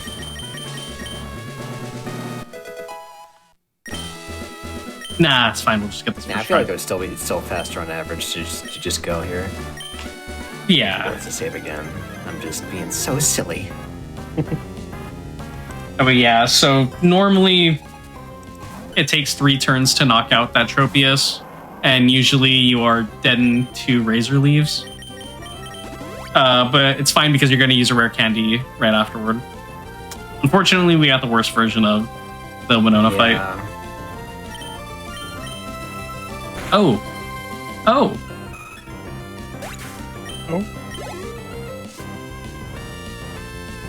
Oh. Oh. I think you noticed the same issue that I did. Yeah, I did notice something.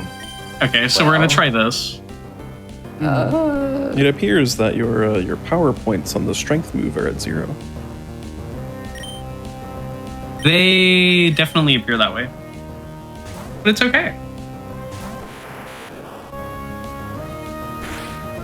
So wait, I'm trying to remember where you were supposed to use an elixir.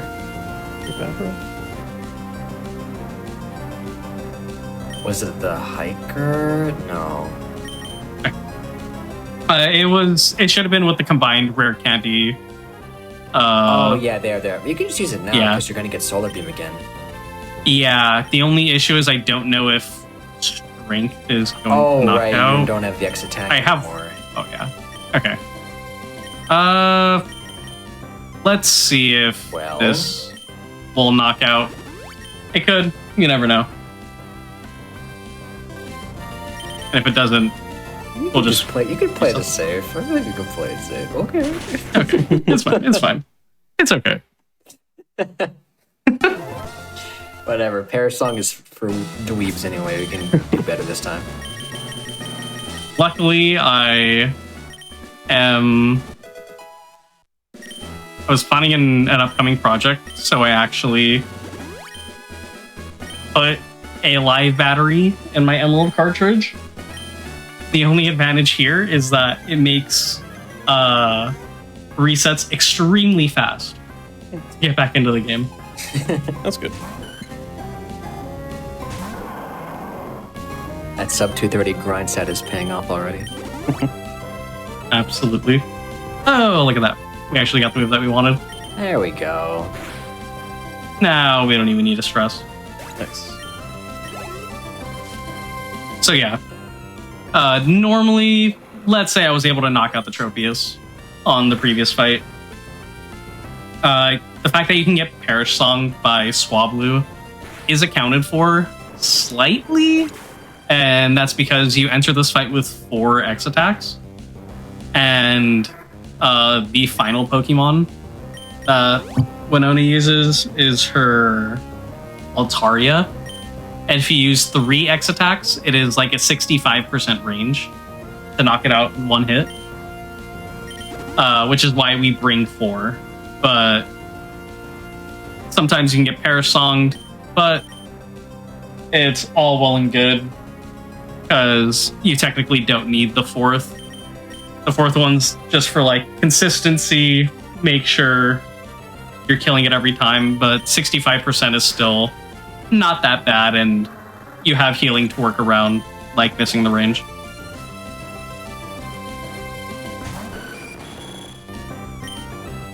Very well. The only time it actually comes into play is if you forget to elixir before the fight. Mm-hmm. But other than that, usually pretty fine. Very knowledgeable about this Pokemon Emerald game, but do I have the request for your knowledge? Check this out. Okay. Ready? So, pseudo-legendary Pokemon are best known for having a base stat total of 600. What base stat total do their middle stages have?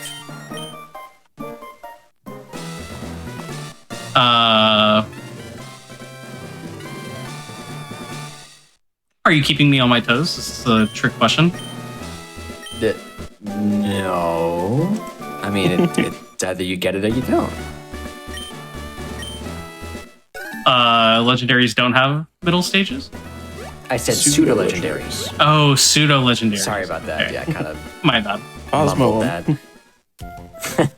That's the only reason I asked. I was like, Pseudo-legendary. I'll work on that in the mirror next time. no, it's all good. Hype yourself up. Pseudo.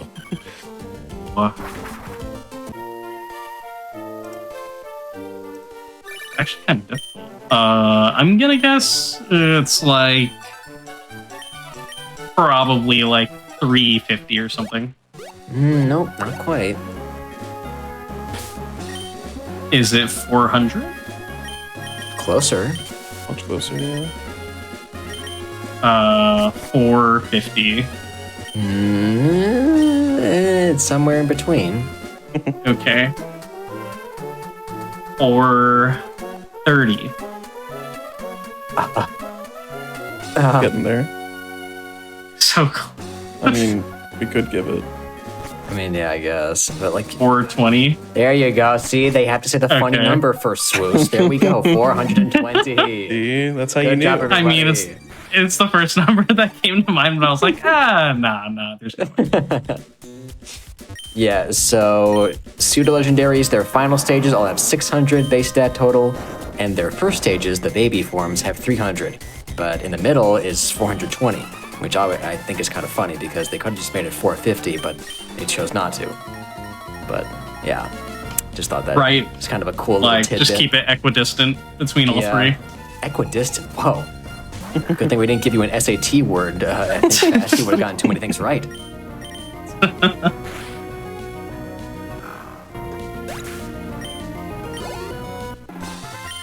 You mean these questions are on the SAT? They should I be. mean, General knowledge. yes. Technicolor in the Wizard of Oz. Hey, you're not taught that in school? What are they teaching these kids? You know, it's funny. In elementary school, we went on a field trip to see Wicked at Broadway, and my teacher very graciously showed us the actual movie, The Wizard of Oz, before we went.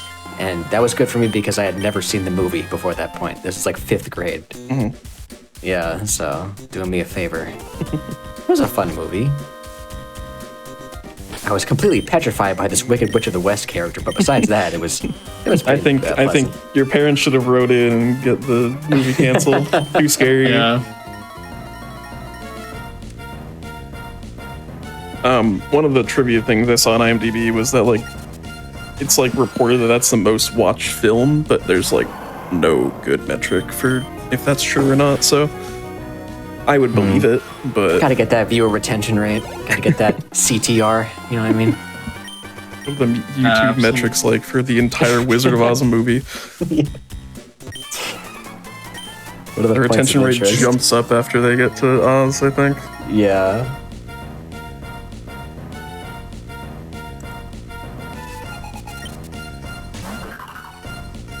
It's like only 13.6% of viewers are subscribed. I think more movies should start with only X% of people are subscribed to this streaming Oh. service. I think we should ruin streaming services. Yes, yes. Thinking like a true Wicked Witch now. Only 40% of people are watching this stream legally. Please subscribe. Thanks, to, everybody. Subscribe to HBO Max or whatever it's called now. Max. Anyways, Subscribe to GDQ yeah, I like that a lot more. with your coveted Twitch Prime service. Get some so yummy emotes and so yummy ad-free viewing. Yep. Just gobble it up. There's even Pokemon emotes. That's true. It's true.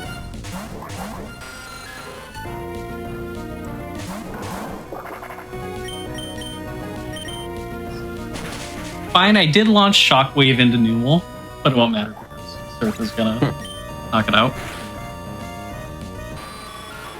You change Shockwave to slot 1 for your cast form in this? I actually just taught it over Powder Snow, which was a mistake. Oh, really? But Oh. it's all good. I was like, new cast form strats. This game's come so far. Okay, That was pretty solid. I think there was only one bomb for the entire place, at least so far. They're still getting to max. Yeah, like the thing about mock bike movement in this game is that it's kind of just like a state of mind you have to be in. It's like you're not gonna be able to move based off what you see on the screen. It's what you feel in your body. You know, it kind of has to like take over you, like some sort of like persona or something. I don't know. Is that how it works? You become the bike. Yeah. Sure. That's why my name is Mock. True. Whoa. Spoiler.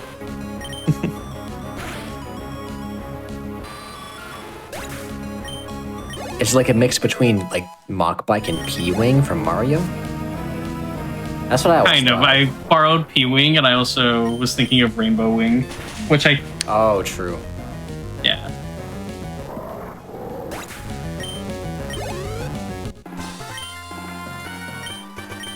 But it's funny. I think I named myself Mach Wing, and the Mach was for Mach Bike. But that was before I had even played any Hoenn game Oh, wow. as a speedrun. Black Bike's just that good. Yeah, it's a pretty famous item. It really is. I already knew it was my favorite bike, and I had never ridden it. Oh yeah, speaking of, did you report your findings, Swoos, on the data? Oh yeah, The so mock I bike, took yeah. a look at the video that was referenced earlier, and so the average speed, or the top speed of the mock bike is roughly 17 miles an hour. So if you, as the protagonist of Pokémon Emerald, were to bike on the mock bike from Perth to Sydney, it would take about 142 hours. That's significantly faster than the given Google metrics, so Yeah. So, it's a pretty big win. go on. Do it. Not getting crit by this Crobat was also a pretty big win. Very important. Yeah. It's actually so convenient the way this fight works out. Yeah. Because not only do we get a free turn because Maxi heals, but he also only has super potions. So because of that, we get to get the 2-shot with Surf. It's very, very bizarre, but it works.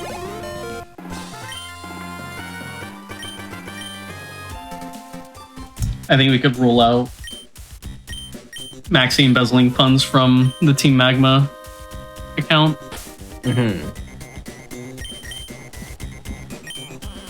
I think hyper potions start becoming available once you get to Fortree.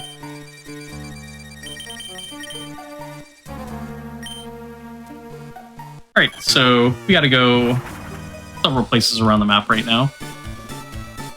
Cleared out Team Magma, stopped them from awakening Groudon, and then Groudon flew off somewhere instead of actually disappearing, so a little worrying, but I'm sure it'll be fine.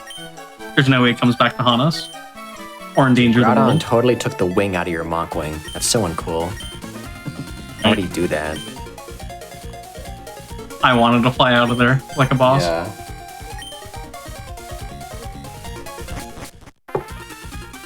Alright, question from chat, unrelated to the Think Fast questions. If you could remove one Pokemon from the Pokedex forever, what would you pick? Well, see, mine would cost like a mass ripple effect, but I don't care. I would choose to delete Magby. Because he's Magby? ugly. Yes. Only because he's ugly and nothing else. I know that would ruin the dynamic between the Electabuzz and Magmar, and I guess Smoochum and Jinx, but I do not care. He has to go. Anyway, that's my take. What about you? That's a hot take, and not just because it's a fire type.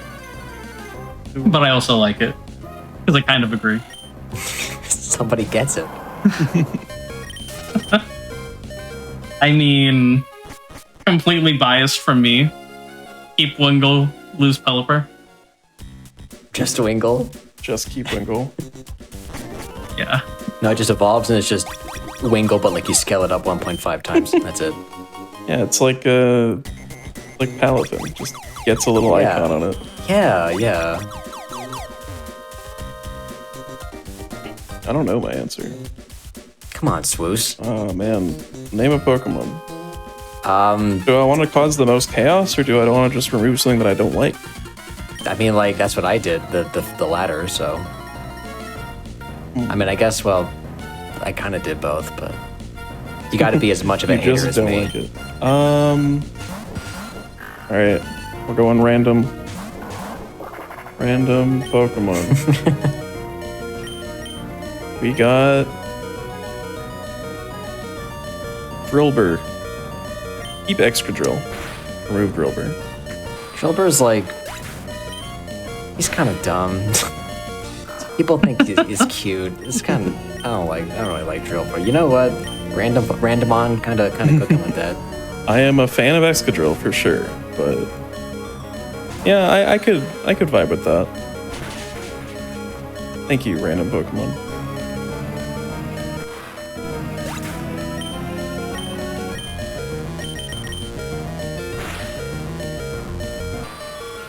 Yeah, I think this kind of ruins Gen 5 speedrunning, but my bad. Don't care. Oops. Only Black and White 2, I think. Okay. Yeah, only Black and White 2. This ruins like all of my casual playthroughs of like most Pokemon games, but unfortunate. Just catch an Excadrill. Oh, wait, don't they need they need Drillbur for shield speedruns too? I guess it is kind of collateral. Alright, well, my bad. Anyway, Moving on. It's okay, there's always Candy Floss. True. that's the goat.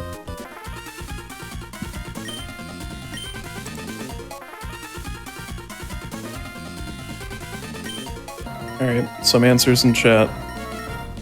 Stunfisk. I mean, yeah. I like Galarian It's been around. Stunfisk. Galarian Stunfisk is pretty cool. Apparently, it's really broken in Pogo. Interesting. Pokemon Go, not the corn dog brand. We also have Garbodor, Pikachu, Okay. of course, that's the most chaotic. Alamamola. Yeah. Doesn't really do anything. Eat more. Okay. I like Love Disc, so I agree with the Alamalo. I can't even pronounce it. That was about to butcher that. Alamalamala. Anemone. Also Bruxish. Also does not serve a purpose. And then Eevee. That's a hot take. Eevee would, I think that would be the most chaotic, honestly. Yeah. That's like, I don't know. So like, 'Cause, do the evolutions exist? I don't know. I'm Or just, is but like, it- if there was no Eevee and no evolutions, like, that would just compromise, like, That's like a third all of the Pokedex. almost all of DeviantArt in 2012 is just gone, True. right? It's just, that would be huge. That's a big one. That'd be bigger than Pikachu for sure. We also have Tinkaton. What? I like Tinkaton. Klefki. I like Klefki. Klefki's like funny. Klefki's a funny concept. I still can't decide if Klefki is funny in a wholesome or derogatory way. I can't tell. What went on in the design meeting for Klefki? All right, hear me out. Keys.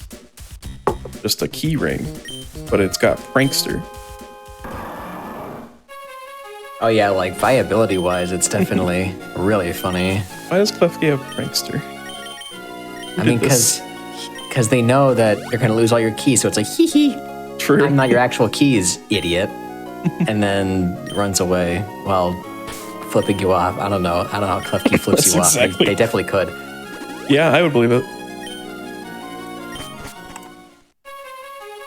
There's a lot.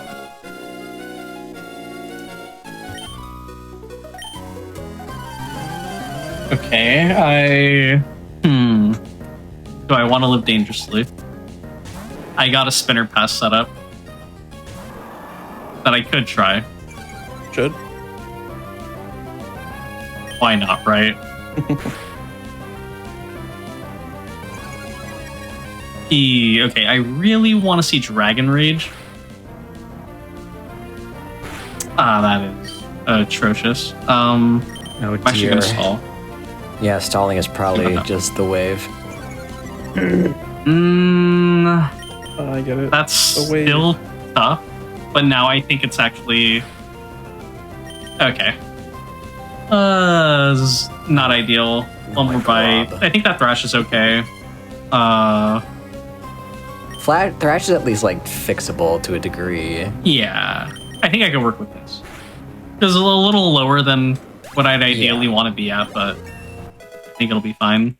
Yeah, so what Mockwing's trying to set up here is a very specific range of HP for the Tan and Liza fight because basically for how you want that fight to go, you need Swampert to be in a range of HP that would allow you to basically, I think it's like after 2 earthquakes you're in Torrent or something.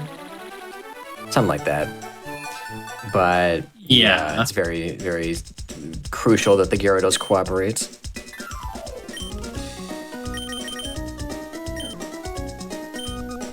But we can talk about that more when we get there.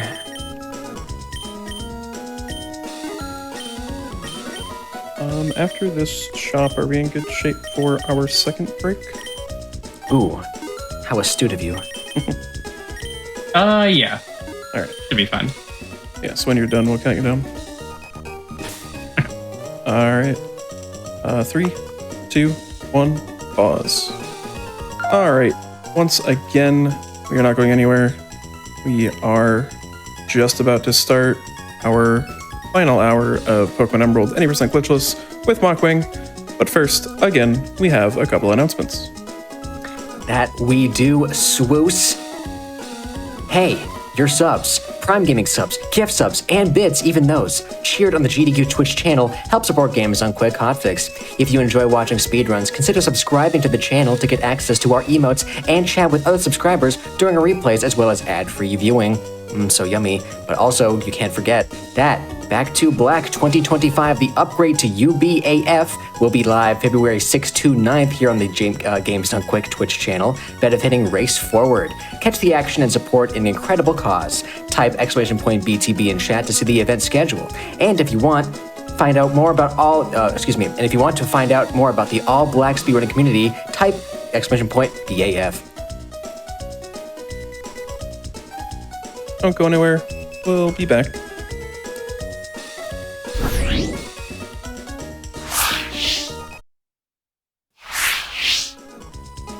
Welcome back to Think Fast, the speedrunning game show of fast times and sharp minds. If you're just joining us, I'm your host, Swoos. And I am your co-host, Sparkle. In case you forgot how the game works for this little solo showcase we have here today, it's not enough to simply beat the game the fastest. Mockwing is answering our trivia questions as he plays, trying to beat our target time, which has since been revised to, let's say, 2:40, just due to some manip. And the more questions he gets right, the more bonus time we give. With all of that said and done, are you ready to continue playing Mockwing? Yes, I am. All right.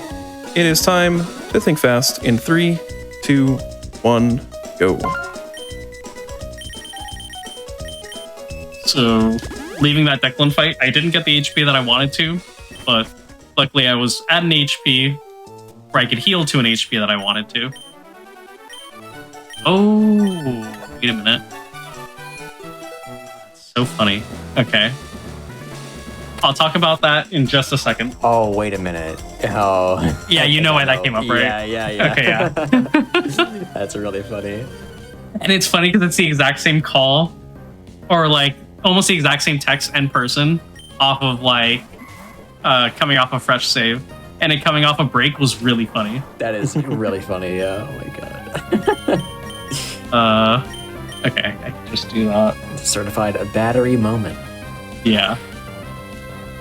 So on do this double fight, is there another? I don't think we do another double fight in this gym until the gym leader. Normally you would want to keep powder snow for this little part, just because of the small chance that you have that powder snow freezes Curlia. Not that big of a deal. Swamper just always cleans up. But for I got a call outside, which is normally the only way you would get a call is like if you saved the game and then you reset and went back in. Sometimes it'll do a thing where like after 8 steps, it'll force a random call on you. But otherwise, you usually don't get calls if you have a dead battery, which is the most common way people run Pokemon Emerald.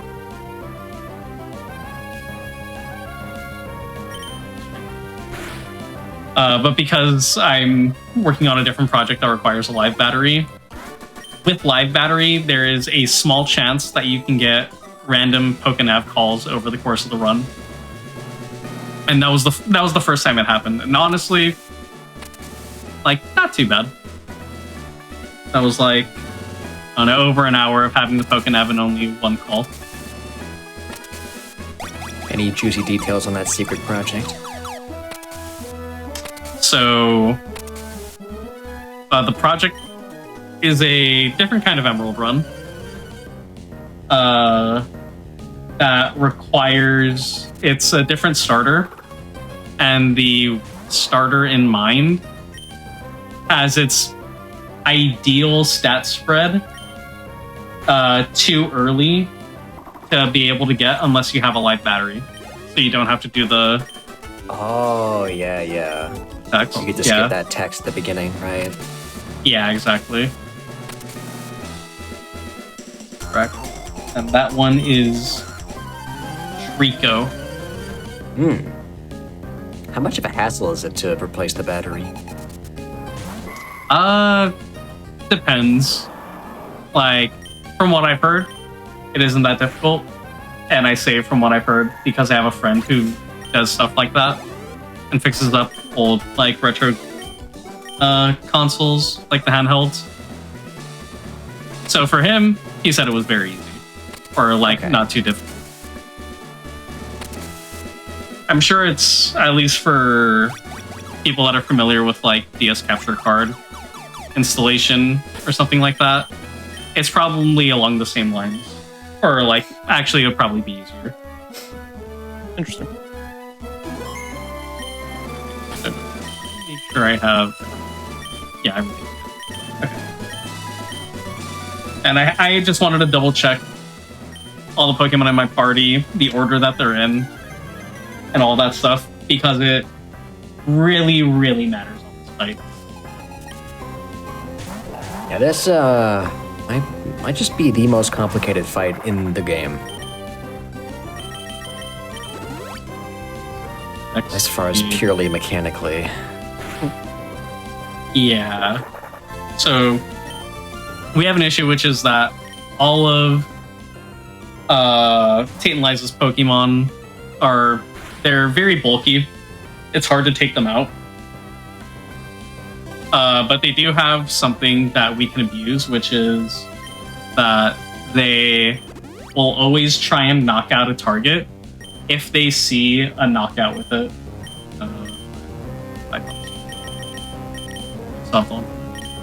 Okay. So we can try and keep their attention on our side poke while we boost up Swampert the entire time. But even then, we still aren't 100% guaranteed to just win the fight straight up afterward.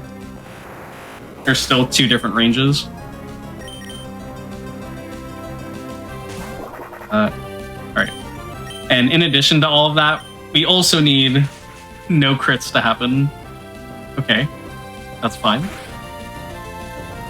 And fine, kind of. So Xatu is one of those Pokemon that has a range on it. And our plan worked to perfection because we got hit into Torrent right now from Claydol's Earthquake. So we're doing 50% more damage on this Surf on Xatu. Okay, we got the Xatu range is about 92%. And then we have one more range that's similar on Lunatone.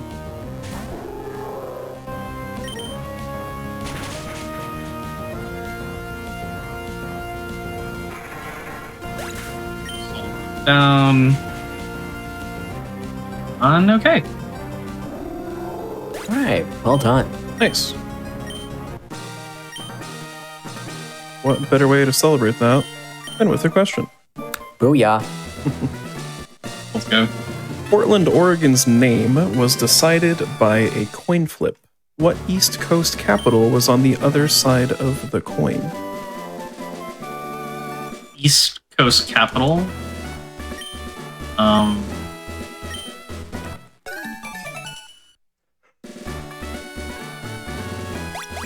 Capital cities. I could think of these.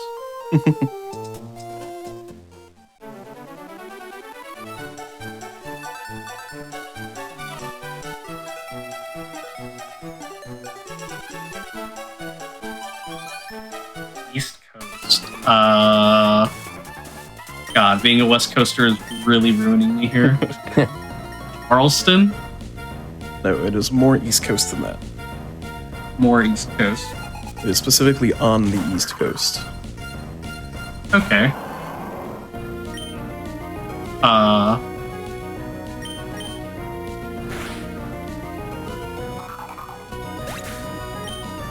There's no way it was Boston, right? It's Boston. Huh? Basically, the lore of that is like someone from Portland, Maine, and someone from Boston. I guess they were like about to name the town, and they were like, "Oh, I want it to be Portland. No, I want it to be Boston." And then they flipped a coin. They did best of three, to be fair, and the person from Portland won. So, Wow. Got him.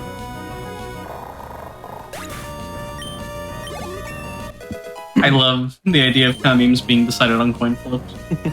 and the coin that like was used is now called the Portland Penny, and it is in the Oregon Historical Society Museum. Oh, that's pretty cool. Yeah, it was the two founders of the city. One was from Portland, Maine, the other one was from Boston.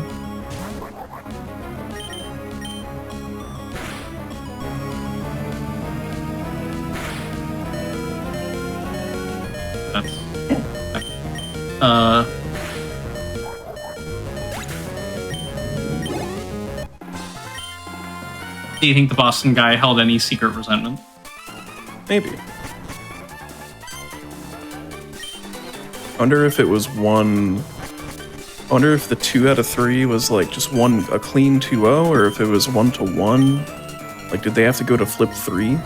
If it was a 2-0, I'd be mad. I'd be so mad. 2-0 GG, Portland. There's so much info.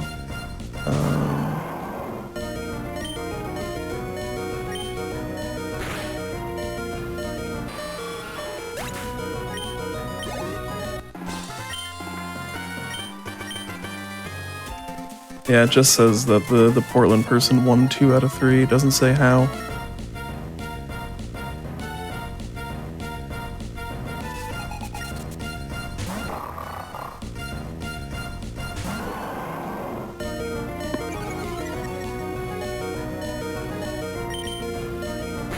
So the HP we retained from the end of the Tate and Liza fight actually carries over quite nice into this next section. Just having torrent-powered serfs, just bam, bam, bam, they all go down. Very convenient. Yeah. There's the first setup on Winona, and then you carry it all the way through Magma Hideout and Aqua Hideout.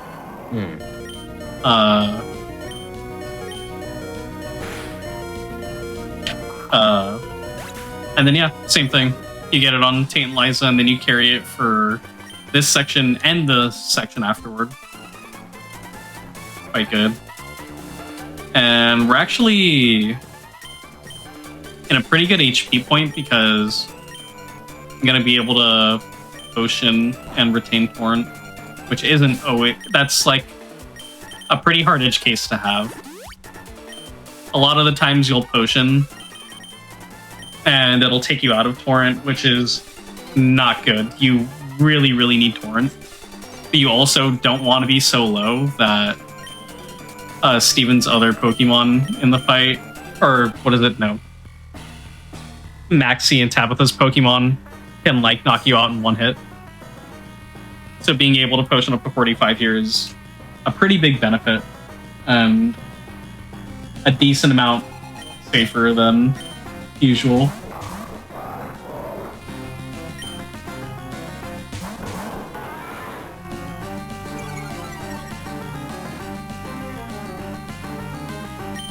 Things clear body putting over. Respect. Oh, I fell for taunt. No. Oh no, how could you? You fell for it. I got him. Could have seen it coming. Trap.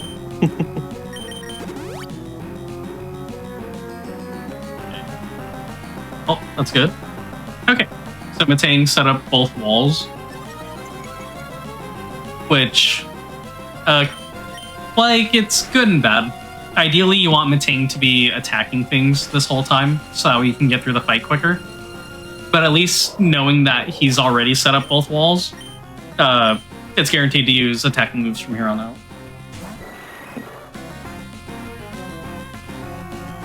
Okay, question. Why did your health bar disappear? By pressing the start button, you can switch between the health bar and the numbers.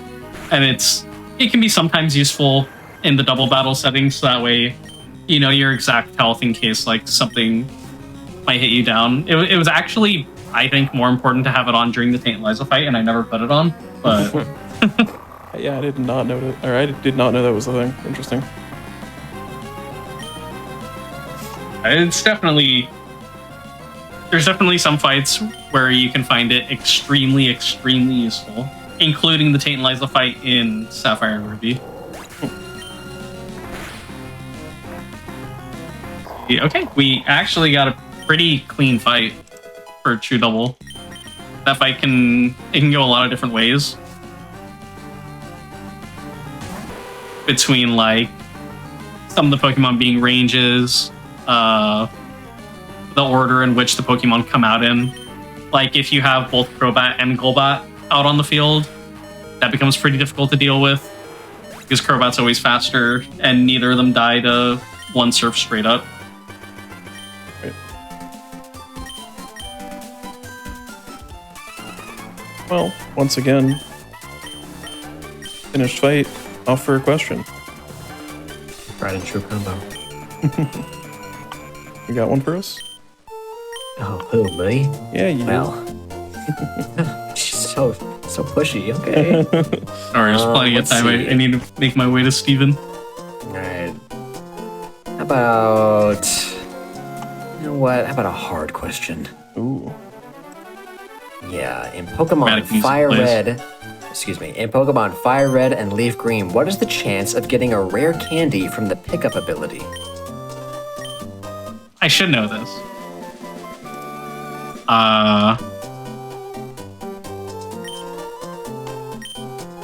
I really should know this. I believe it to be 10%. That is incorrect. Is it 5%? That is correct. 5%. So, when pickup was introduced in Ruby and Sapphire, or to preface this, in all three unique Gen 3 games, so Ruby and Sapphire, Fire Red, Leaf Green, and Emerald, all the tables for the items you can get from pickup are different. So in Ruby and Sapphire, it's infamously one standard table that is not influenced by your Pokemon's level, and with that, there is a flat 10% chance you can get a rare candy at any level, which is, a lot of people know about that one. But in Fire Red, this table is actually different. So in Fire Red and Leaf Green, the pickup table is actually a lot more focused on berries, but there are still other items you can get, such as rare candies, but at a lower rate of 5%, which you can still get them at any level. And then in Emerald, they changed it so that you have to be at least, I think, level 21 to start getting rare candies from pickup, and then it starts at 1% and then goes to 4% and then maxes out at 10%. So there you go. There's your pickup rare candy lore for Gen 3. Ow. So much lore. That's right, Swoos. And you're going to have a test on that tomorrow. You only. All right, That's right. so there's 1, there's 5, there's 10, and there's Yep. 4. Got it. It's a Think Fast co-host post-show test to make sure we both learned about the subjects.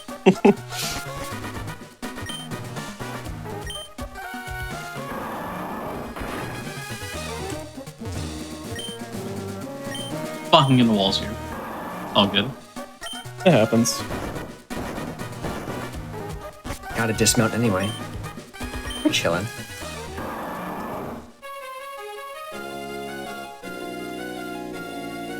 I always loved riding on these currents.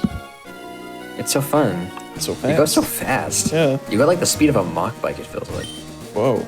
At roughly 17 miles an hour? Yes, just like that. You were swimming on Swampert's back from Perth to Sydney.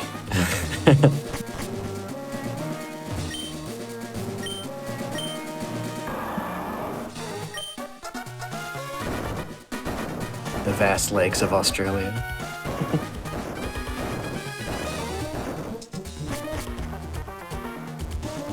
Alright, that wasn't too bad.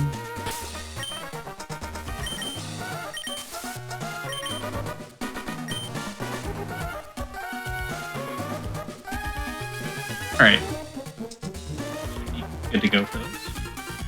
Coming up is, I believe, Swampert's final stand. Goodbye, Swampert.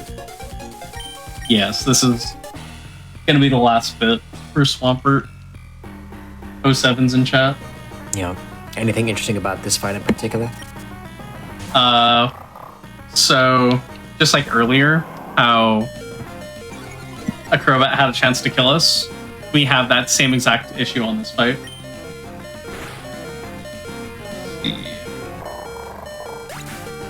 Oh, my health is actually a little too.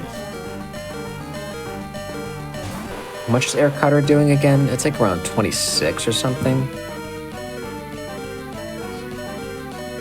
Yeah. Oh, but there's So also wing attack wing does attack. 22 to 27. So I could Oh. I could just live this.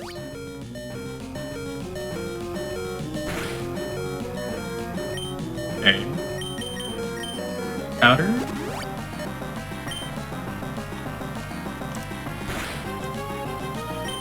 Okay. Special. I think I'll need a energy powder one more time. Oh wait, no, actually You just I'm go, faster? I think? yeah, I am faster. Yeah. The X speed. Okay. Oh, Good job, Swampert.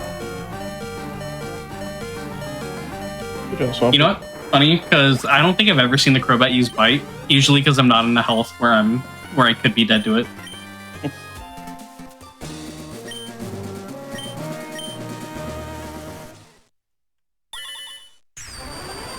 We got the other orb.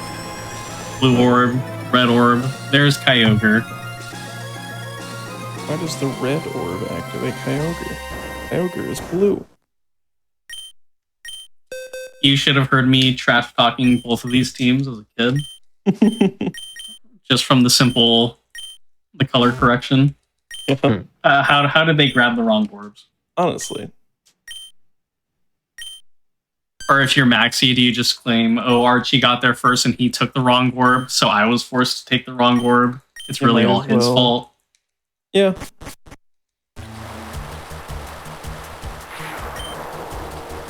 Oh no, it's raining. Downpour. It's raining a lot.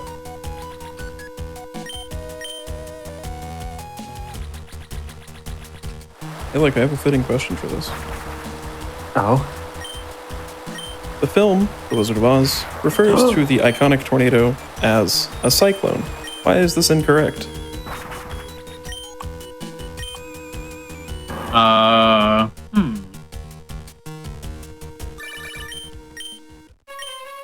Is it... Okay. I think I have an answer. Okay. Is it because cyclones are more tropical, so they happen near coasts, whereas somewhere in the Wizard of Oz, something like that happening would be referred to as a tornado instead? Somewhat, but the distinction of the two is pretty different as well.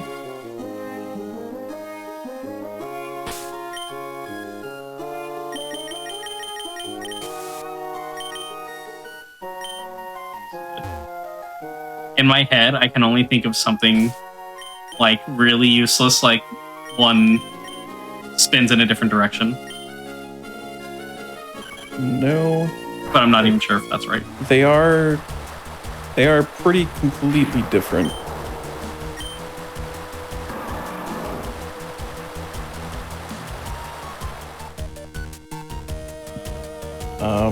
Cyclone is a different type of storm.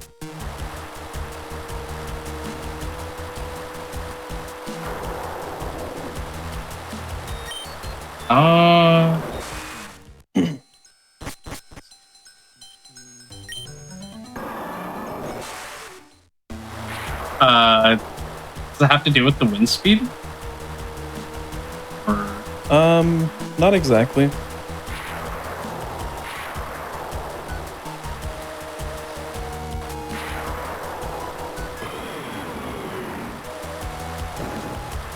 There's a different type of storm that is pretty more on track for what a cyclone actually is versus a tornado. oh, like a hurricane? Yeah. Okay. Yeah, so the answer I have is a cyclone is effectively a hurricane. There are a lot more considerations, such as like hemisphere and location and stuff, but yeah, tornado is not really. I mean, you could make the generalization in that any cyclone is like a storm that spins, but generally something like a tropical cyclone is just basically a hurricane, which you don't get in Kansas. So if you do, then that sucks. That's tough. L, I guess. That's rough. Oh my god. But have you ever been to Oz? Not yet. And then the other considerations are like tornadoes are a couple 100 meters wide at like most, and hurricanes or cyclones are like a couple 100 kilometers wide, which is why they cause more like general damage as opposed to a certain path, stuff like that. Apparently the author of the book was like, yeah, I'll call it a tornado in future versions, and then he never did.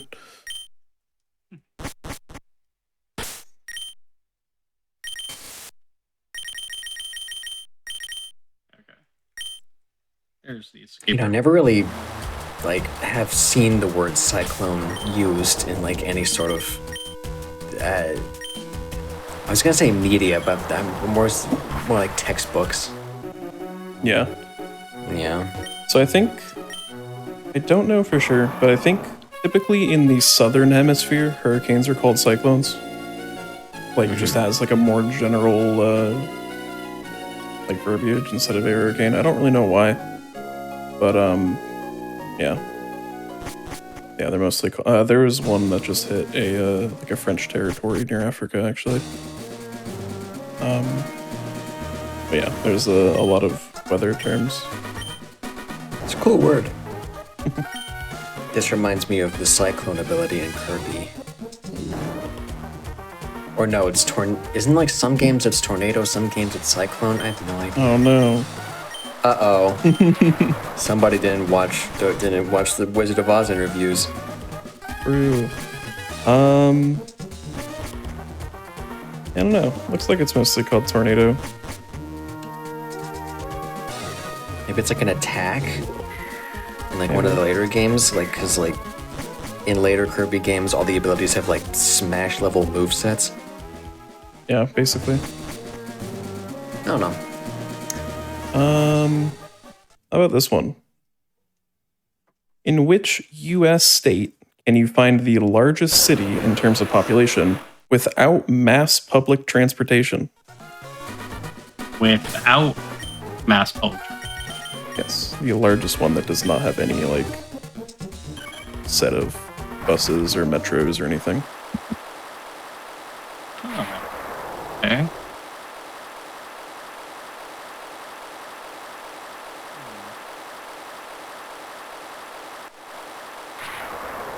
I feel like throwing out city names, but I also kind of feel bad just throwing out city names. People they think my town doesn't have public transportation. What are you thinking of? I mean, for the answer, I'm just looking for the state, but Oh, a throw out state? cities as well. Yeah. Oh, okay. State, I'm gonna guess Wyoming. It's not Wyoming. Uh, I don't actually think any town in Wyoming has a population more than this, like this one here, just in general. oh, wait. The population of this city is 395,000. Oh.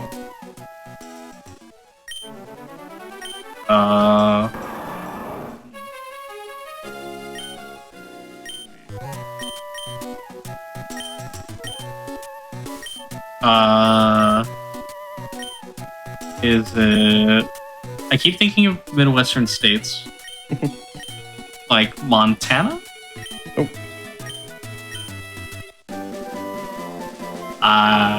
Idaho? Further away. Further away.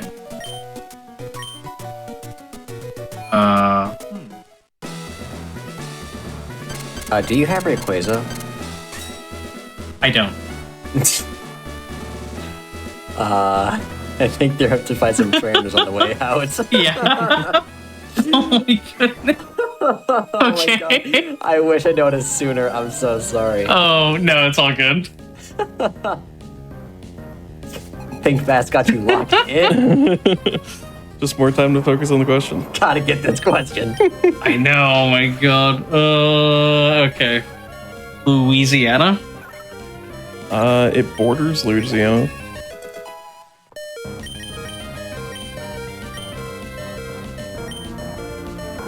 Wait. Is Missouri by Alabama? Oh wait, no, by Louisiana. I was gonna guess either Alabama or Missouri. It is, but it doesn't border Louisiana. It's like 2 states away.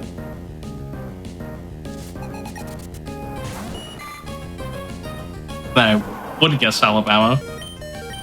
Nope. Oh wait, Texas? It is Texas. Would Okay, you that's like definitely to not what I was guess- expecting. Oh, I just whited out. Oh no. That's fine. Yeah, that's actually, I think, faster. Yeah, legit. Yeah, I think you need to get out of here anyways. Yeah. Well, in that time, would you like to guess the town or city? Okay. Again, it has a without population of public just under transportation. 400,000. So it can't be a big town. Right. So probably not most of the ones that I've heard of. Probably not.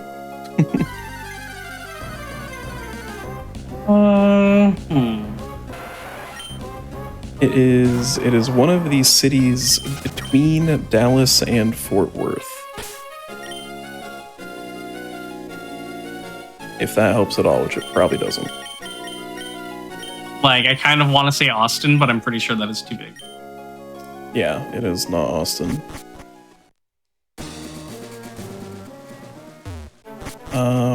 I don't really have anything helpful. Yeah, don't ask me. Yeah, it's Arlington, Texas. Ah, They do not have public transit, and that sucks. They get by on pure horseback. I just made that up. They have transit. They have cars. They just don't have public transportation. Haha. that is Nobody an in interesting this- fact, though. Like, you just wouldn't expect. I wouldn't expect Arlington to not have public transportation, Yeah. considering it's kind of a famous city. Yeah, apparently there used to be a bus route, and it was canceled in 2017 due to low ridership. They are looking at doing it again for some other stuff that they're working on, so maybe.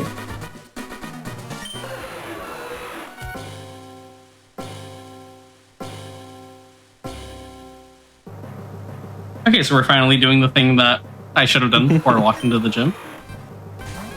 All good though. There it is. So, I'm also taking the extra challenge to not use a Master Ball. We should be fine. Chillin'.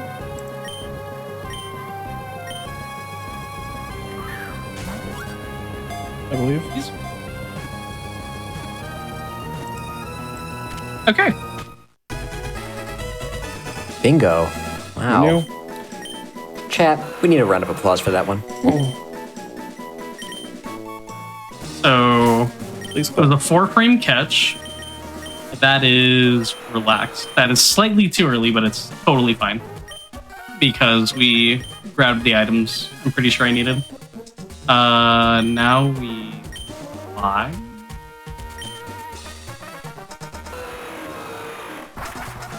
Do you teach aerial ace yet, or is that later? That's later. That is, yeah, later. Just gotta get this this Sutopolis gym movement. Yeah. What could possibly I- go wrong?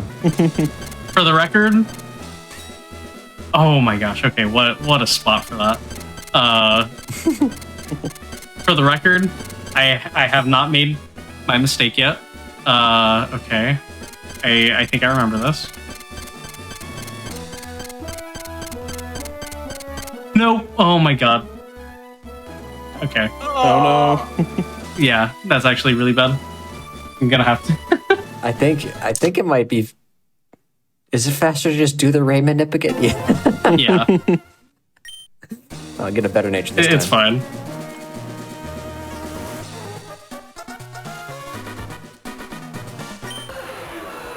Okay, this one's definitely not going to be relaxed, which is preferred. Relaxed is...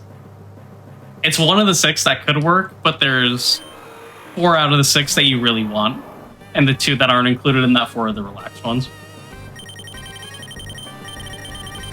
Also, there's a lot of waiting time until you have to go into the bag. We're just hanging out. Yeah.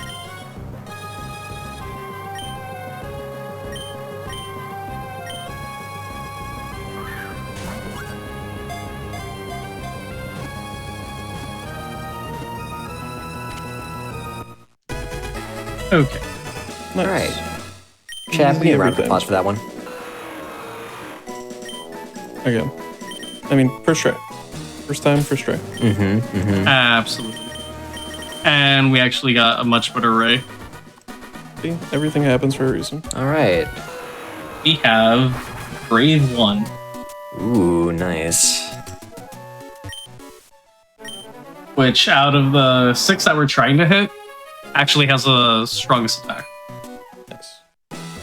Okay, this time I will go slowly and surely.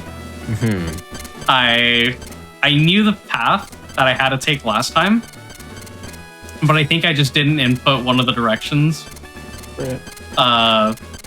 like in the right time window, so I overstepped. This is what I meant to do. Here we go. Nothing wrong with taking our time. Of course. Yeah. Whenever I do this puzzle, I feel my hands get like 20 degrees colder, but like 50% more moist.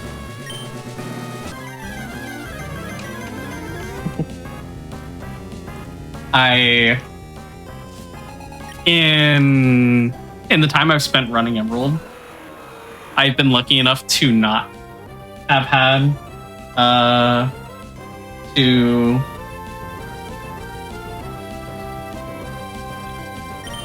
I've been lucky enough to not have fallen through the ice before, but after doing it right now, I think I actually do need to practice it.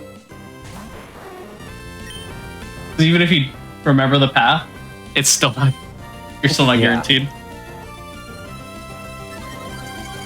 Okay, so we just have to hit this fly through a double team. Easy peasy. Goodbye, Kingdra. Goodbye, Juan.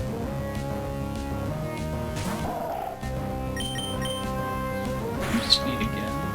I always thought extreme speed was such a cool name. It is. It's called fast. extreme speed. It's Yeah. like, it's not even like an attack. It's just you're going so fast that you just, they die. Isn't this so cool? It's the want to see me do it again meme.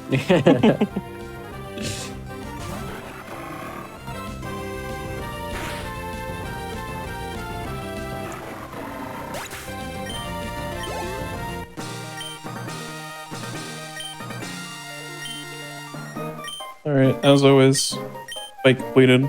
Question started. I can't wait. Alright.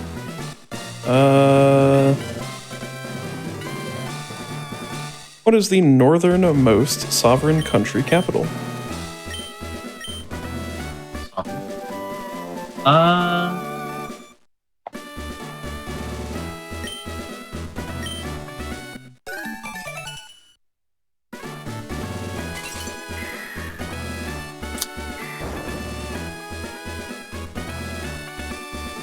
So, I mean, I know one town, but I don't think it's that one. Because I think the town I'm trying to think of should be in, like, Greenland or Iceland. But I don't know their capitals. Which is unfortunate. I'll give it to you. It is the one in Iceland. It would be Greenland, but Greenland is technically not a sovereign state, so it is Reykjavik, Iceland. Oh. Interesting. Reykjavik. If it wasn't as complex to say as Reykjavik, I wouldn't give it to you, but that's fine. Yeah, the capital of Greenland, which is Nuuk, is like 0.03 degrees more north, but yeah, it's not a sovereign state, so there you go. Oh, wow. I love technicalities. Now we can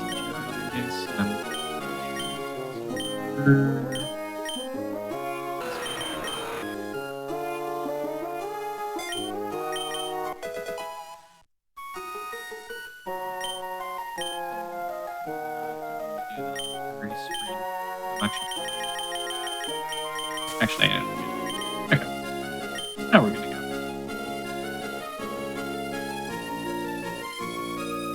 go. All right. So we ditched Swampert.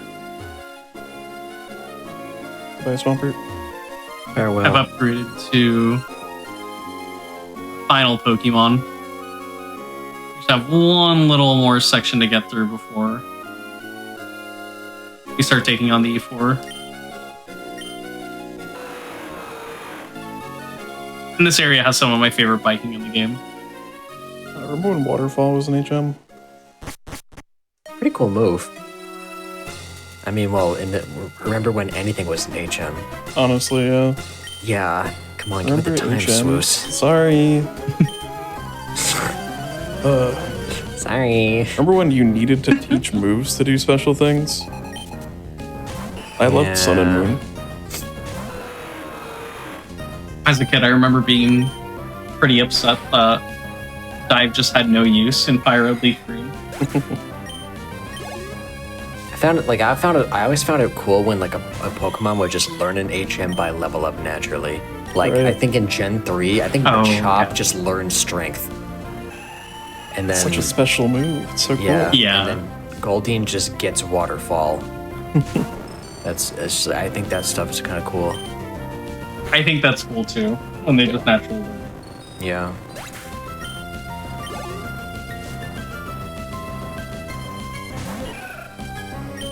And Rayquaza has Fly. Hey, Yeah. neat R.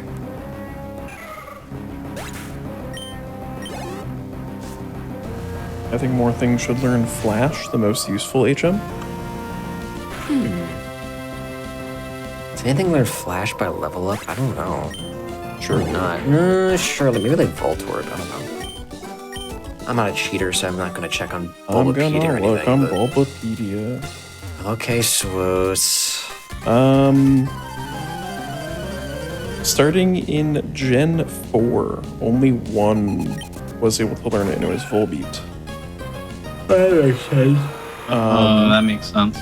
Only 5 Pokemon can learn Flash by level up. It's Kadabra and Alakazam in specifically only Let's Go. Okay, dude, Let's Go has the weirdest movesets. I know that, like, Beedrill gets outraged in Let's Go.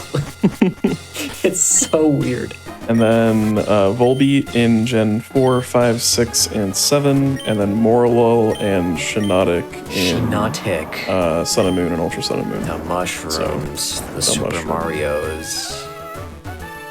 So there you go. There's your Flash fact of the day. Subscribe for more. I don't have any more, but you should subscribe anyways. How about some more fun Pokemon facts in the form of Think Fast questions? That sounds Check this one out. Check this one out. Here we go. In the Pokemon TCG, the trading card game, what was the defining new mechanic introduced for the first set featuring Hoenn Pokemon? Gotta be abilities. No. No? Oh. In the TCG, not the games. I was thinking it lined up with both. No. Yeah, so, I mean, just as an aside, those Poke Powers and Poke Bodies were introduced, I think, in the very first set of the game, all the way back in Gen 1. Oh. Yeah.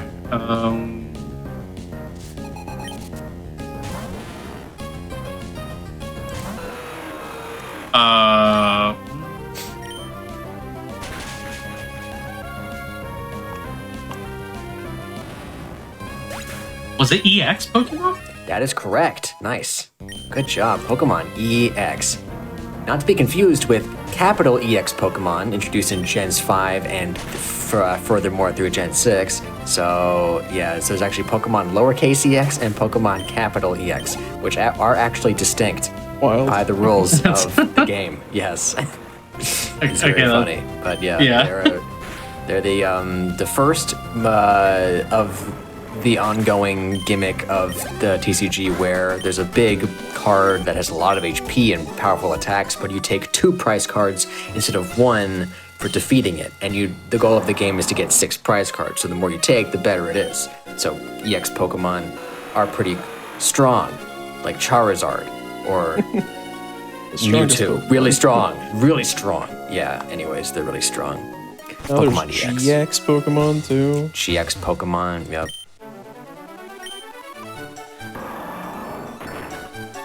And actually, Pokemon lowercase EX Pokemon are in the current new sets coming out to this, or not to this day, but right now in the Scarlet and Violet sets. Pokemon EX have been back. That's just fun.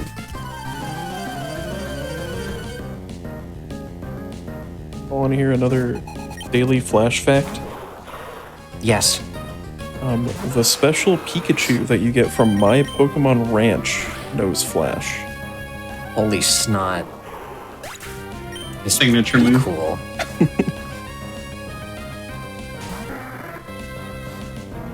Oh, nice. We got very nice fights in Victory Road. No quick attack from Ninetales and no protect from Pelipper.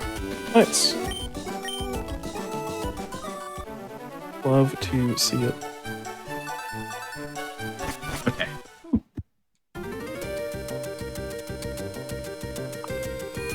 So we're finally reaching the end point of our journey. Can Machwing get the sub 230 final time? Do we even deposit an emerald? I can't remember for sure. I don't think it's enough. Wait, it is enough Pokemon to deposit. You can ask a question Wait till, for 20 minutes. Deposit everything besides Rayquaza, you mean? Yeah. Oh yeah, no, you're supposed to, I'm pretty sure. Yeah. I know this because in one of my PBs, I accidentally deposited Rayquaza. Which is not what you're supposed to do. I assume that's not, yeah. Go, Swampert. Use super strong. What level's your Swampert at the end of this? Like 38? 46. Oh, okay. So, Wallace yeah. is like 58. You'll be fine. Use Mudshot.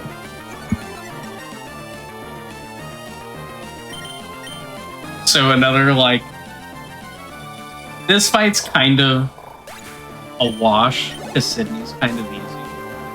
And we have a good Rayquaza. Not to offend the Sydney lovers. And we do have a good Rayquaza. It's true.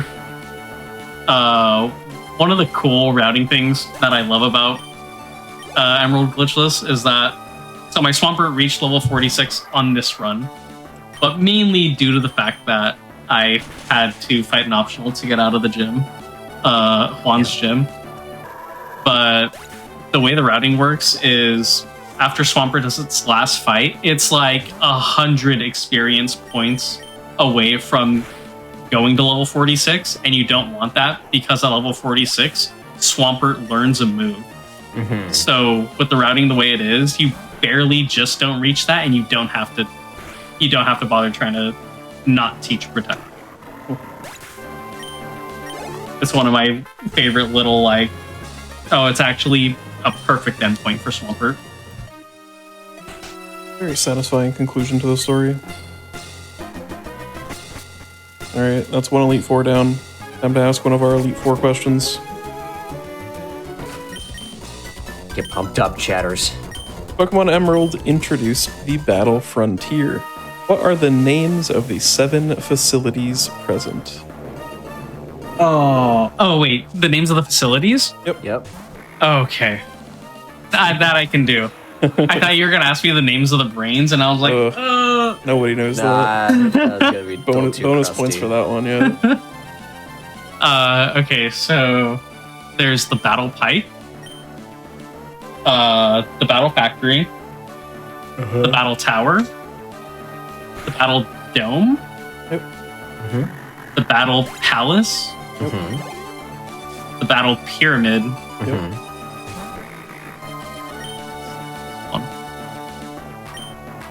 definitely.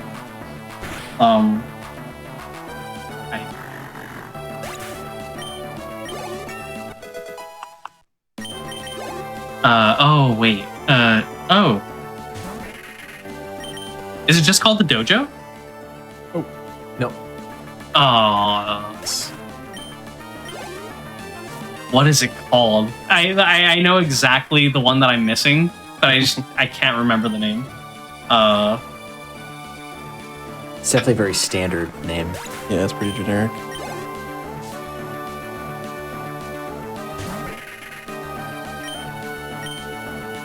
And it also is the first alphabetically.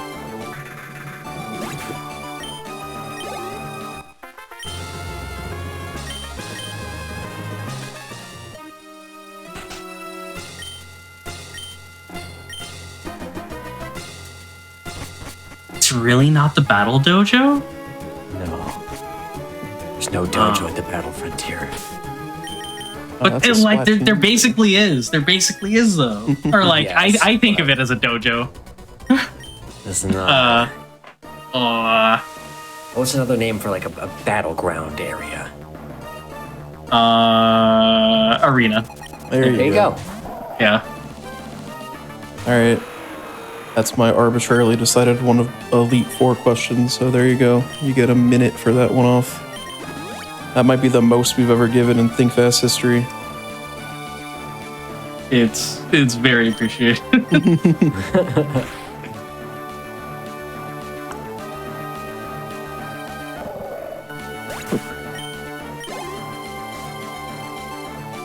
Luckily, we do have, well, probably one of the two best Rayquazas that you can get for the post game in this run.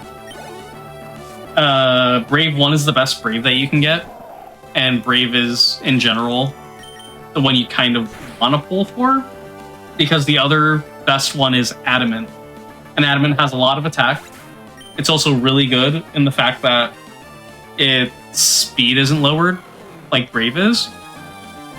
So you get the opportunity to outspeed the champion's Gyarados after a Dragon Dance. But Brave doesn't get that.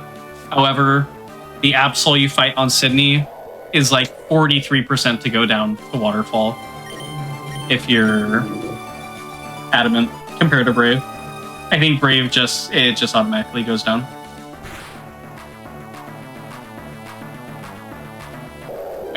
We got through one.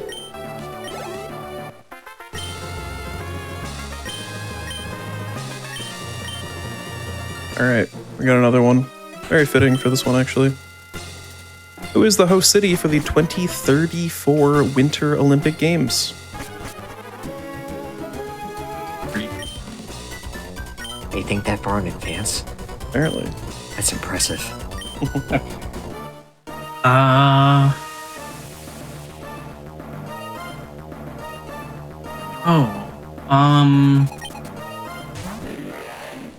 Wait, did I already say it earlier in this? Is it Denver? You're very close. I don't think it's been said today. but Aspen? It's not in Colorado. Oh. But very close by.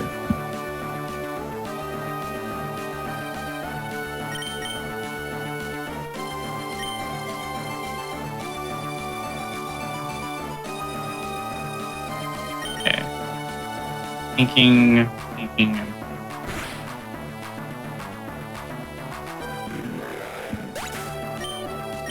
Winter.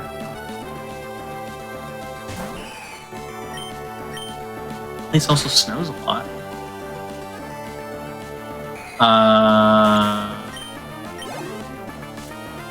Salt Lake City? Yep. That's it. Ooh, okay. Nice one. I don't know when they announced it. It definitely was recently. I was thinking it had to be recently because decade in advance. Pretty far out, yeah. He sounds right.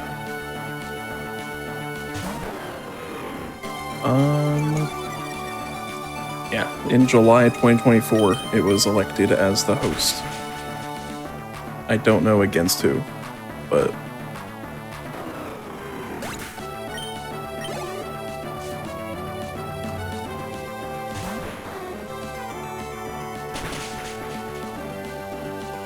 Already coming up on Big Champ. Yeah. Wow. Big Champ. Feels like Finally this one getting just there. started.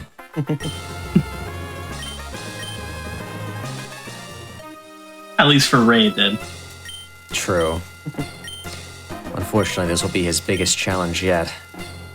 Yeah, in fact, I mean, I might as well just save for this. Yeah. But the YOLO.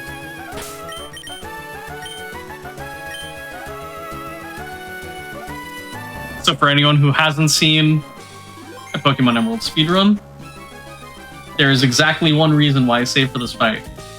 Because normally, Rayquaza's not taking too much damage from anything, with it being level 70. However, talked about it earlier, Wallace leads a Pokemon that knows Blizzard, and we'll just watch how much damage it does. If it hits. I remember this If question. it hits. If it hits. Ideally, it doesn't. It's call that the Merry Blissmas. True. A classic. Is the season. Well, Okay, at least it wasn't crit miss. true. That's I can fine. So yeah, essentially, if you get crit, the fight is over. If you, It for is. whatever reason, couldn't get to full health, and you're in a bad HP range, the fight is almost always also over, if Blizzard hits.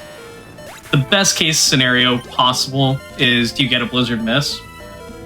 Because there's 2 items you have to set up on this fight. Because you're going to encounter a Gyarados later that has Intimidate, so it takes away the first X attack. The other option that could happen, which is good, but also a little bit slow or not as fast as Blizzard Miss, is Wailord has a small chance to want to use Rain Dance. And I'm pretty sure my current PB gets Rain Dance.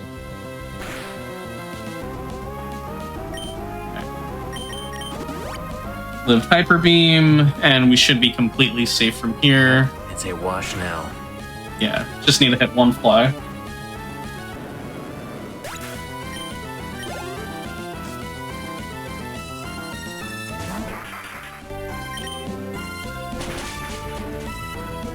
Fly. Not 100% accurate. However, I hope we're not here for a while.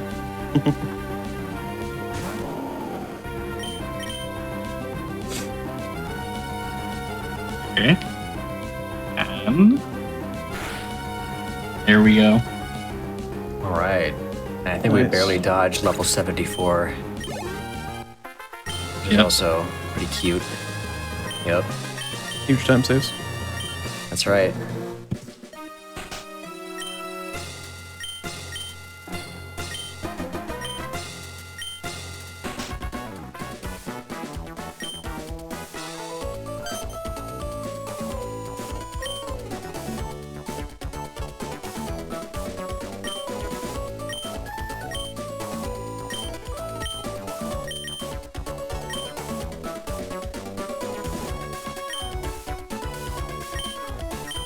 I like how Professor Birch is like, or for a lot of these games, like the professors are famous enough to walk with you into the Hall of Fame.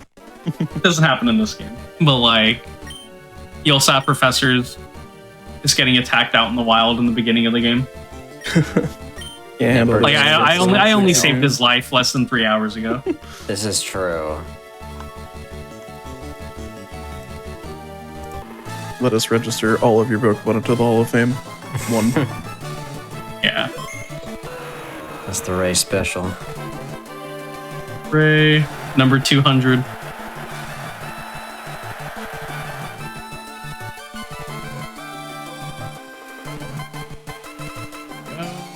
And time. All right. All right. GG Mock Wing, but how did you do overall? Swoos, got the data? Well, with a final Punching. trivia bonus time of 7 minutes and 20 seconds, which is definitely up there for some of the highest we've had. A final time post trivia of 2:51:25.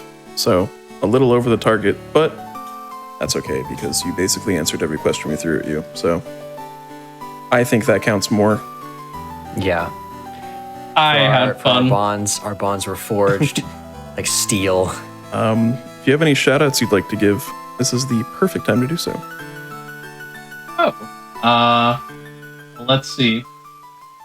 The shout outs that I want to give, for one, my two wonderful commentators. Thank you so much. Well, you're welcome. Why thank I'd shout out myself. That seems kind of obvious. I stream at Mockwing Twitch. But there's actually one thing that I do want to shout out because I'm a big supporter of all Pokemon events that happen across the Pokemon community, not just those in like Gen 1 through 3. And that is that a relatively big event that is happening in the Pokemon community is there's going to be a Barrier Blitz event for, I believe, the Tower of Two Fists run. Oh, that's right. Yeah.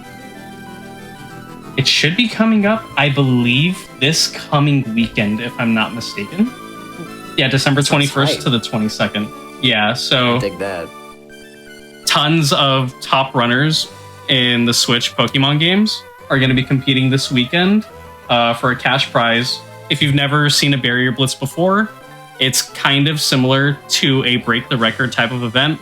So you're going to have a lot of people competing the entire weekend to try and set new world records for one of two categories. Runners are going to get to choose which runs they want to do on that day. So I would say go ahead and check it out if you're interested. You can join the Switch Pokemon Discord. Really, if you're interested in any kind of Pokemon speedrunning, you could just go to speedrun.com and go see that Pokemon page. And if you are interested in watching that event, all of the Pokemon servers are going to have links to the other servers, and you can find out more information about that one in the Switch one. And I think that'll be it for me. All right, well said. Thank you very much, Mockwing. Thanks so much for running and being on and subjecting yourself to our silly little questions. It was a lot of fun. Glad to hear it. Yeah, it was a good time. Before we go, we have a couple announcements. That's right. It's a job for Sparkle. With the announcements, here we go. First up, you can't forget GDQ's next all-woman and femme speedrunning event, Frost Fatales 2025, will be live from March 9th to March 16th, benefiting the National Women's Law Center. Visit gamesdonequick.com/framefatales for more information on the event. But also, go to gamesdonequick.com/hotfix to check out our Season 4 schedule. Check out the Season 4 schedule for an in-depth look at this week's runs. But if you miss any of those runs at our shows or events, be sure to check out the VODs on our YouTube channel over at youtube.com/gamesdonequick. And of course, if you missed any of today's broadcast, you can stay in tune for a replay after this stream, and then you can get a gander of the VOD for Game Over and Think Fast, which I've broadcasted today. But also, don't forget, you can tune in tomorrow at 7 p.m. as Hotfix returns with Awfully Silly, followed by Express Lane, 7 p.m. EST, to be precise. But yes, those will finish off the announcements for tonight. Thank you all for watching. And don't forget to think Fast.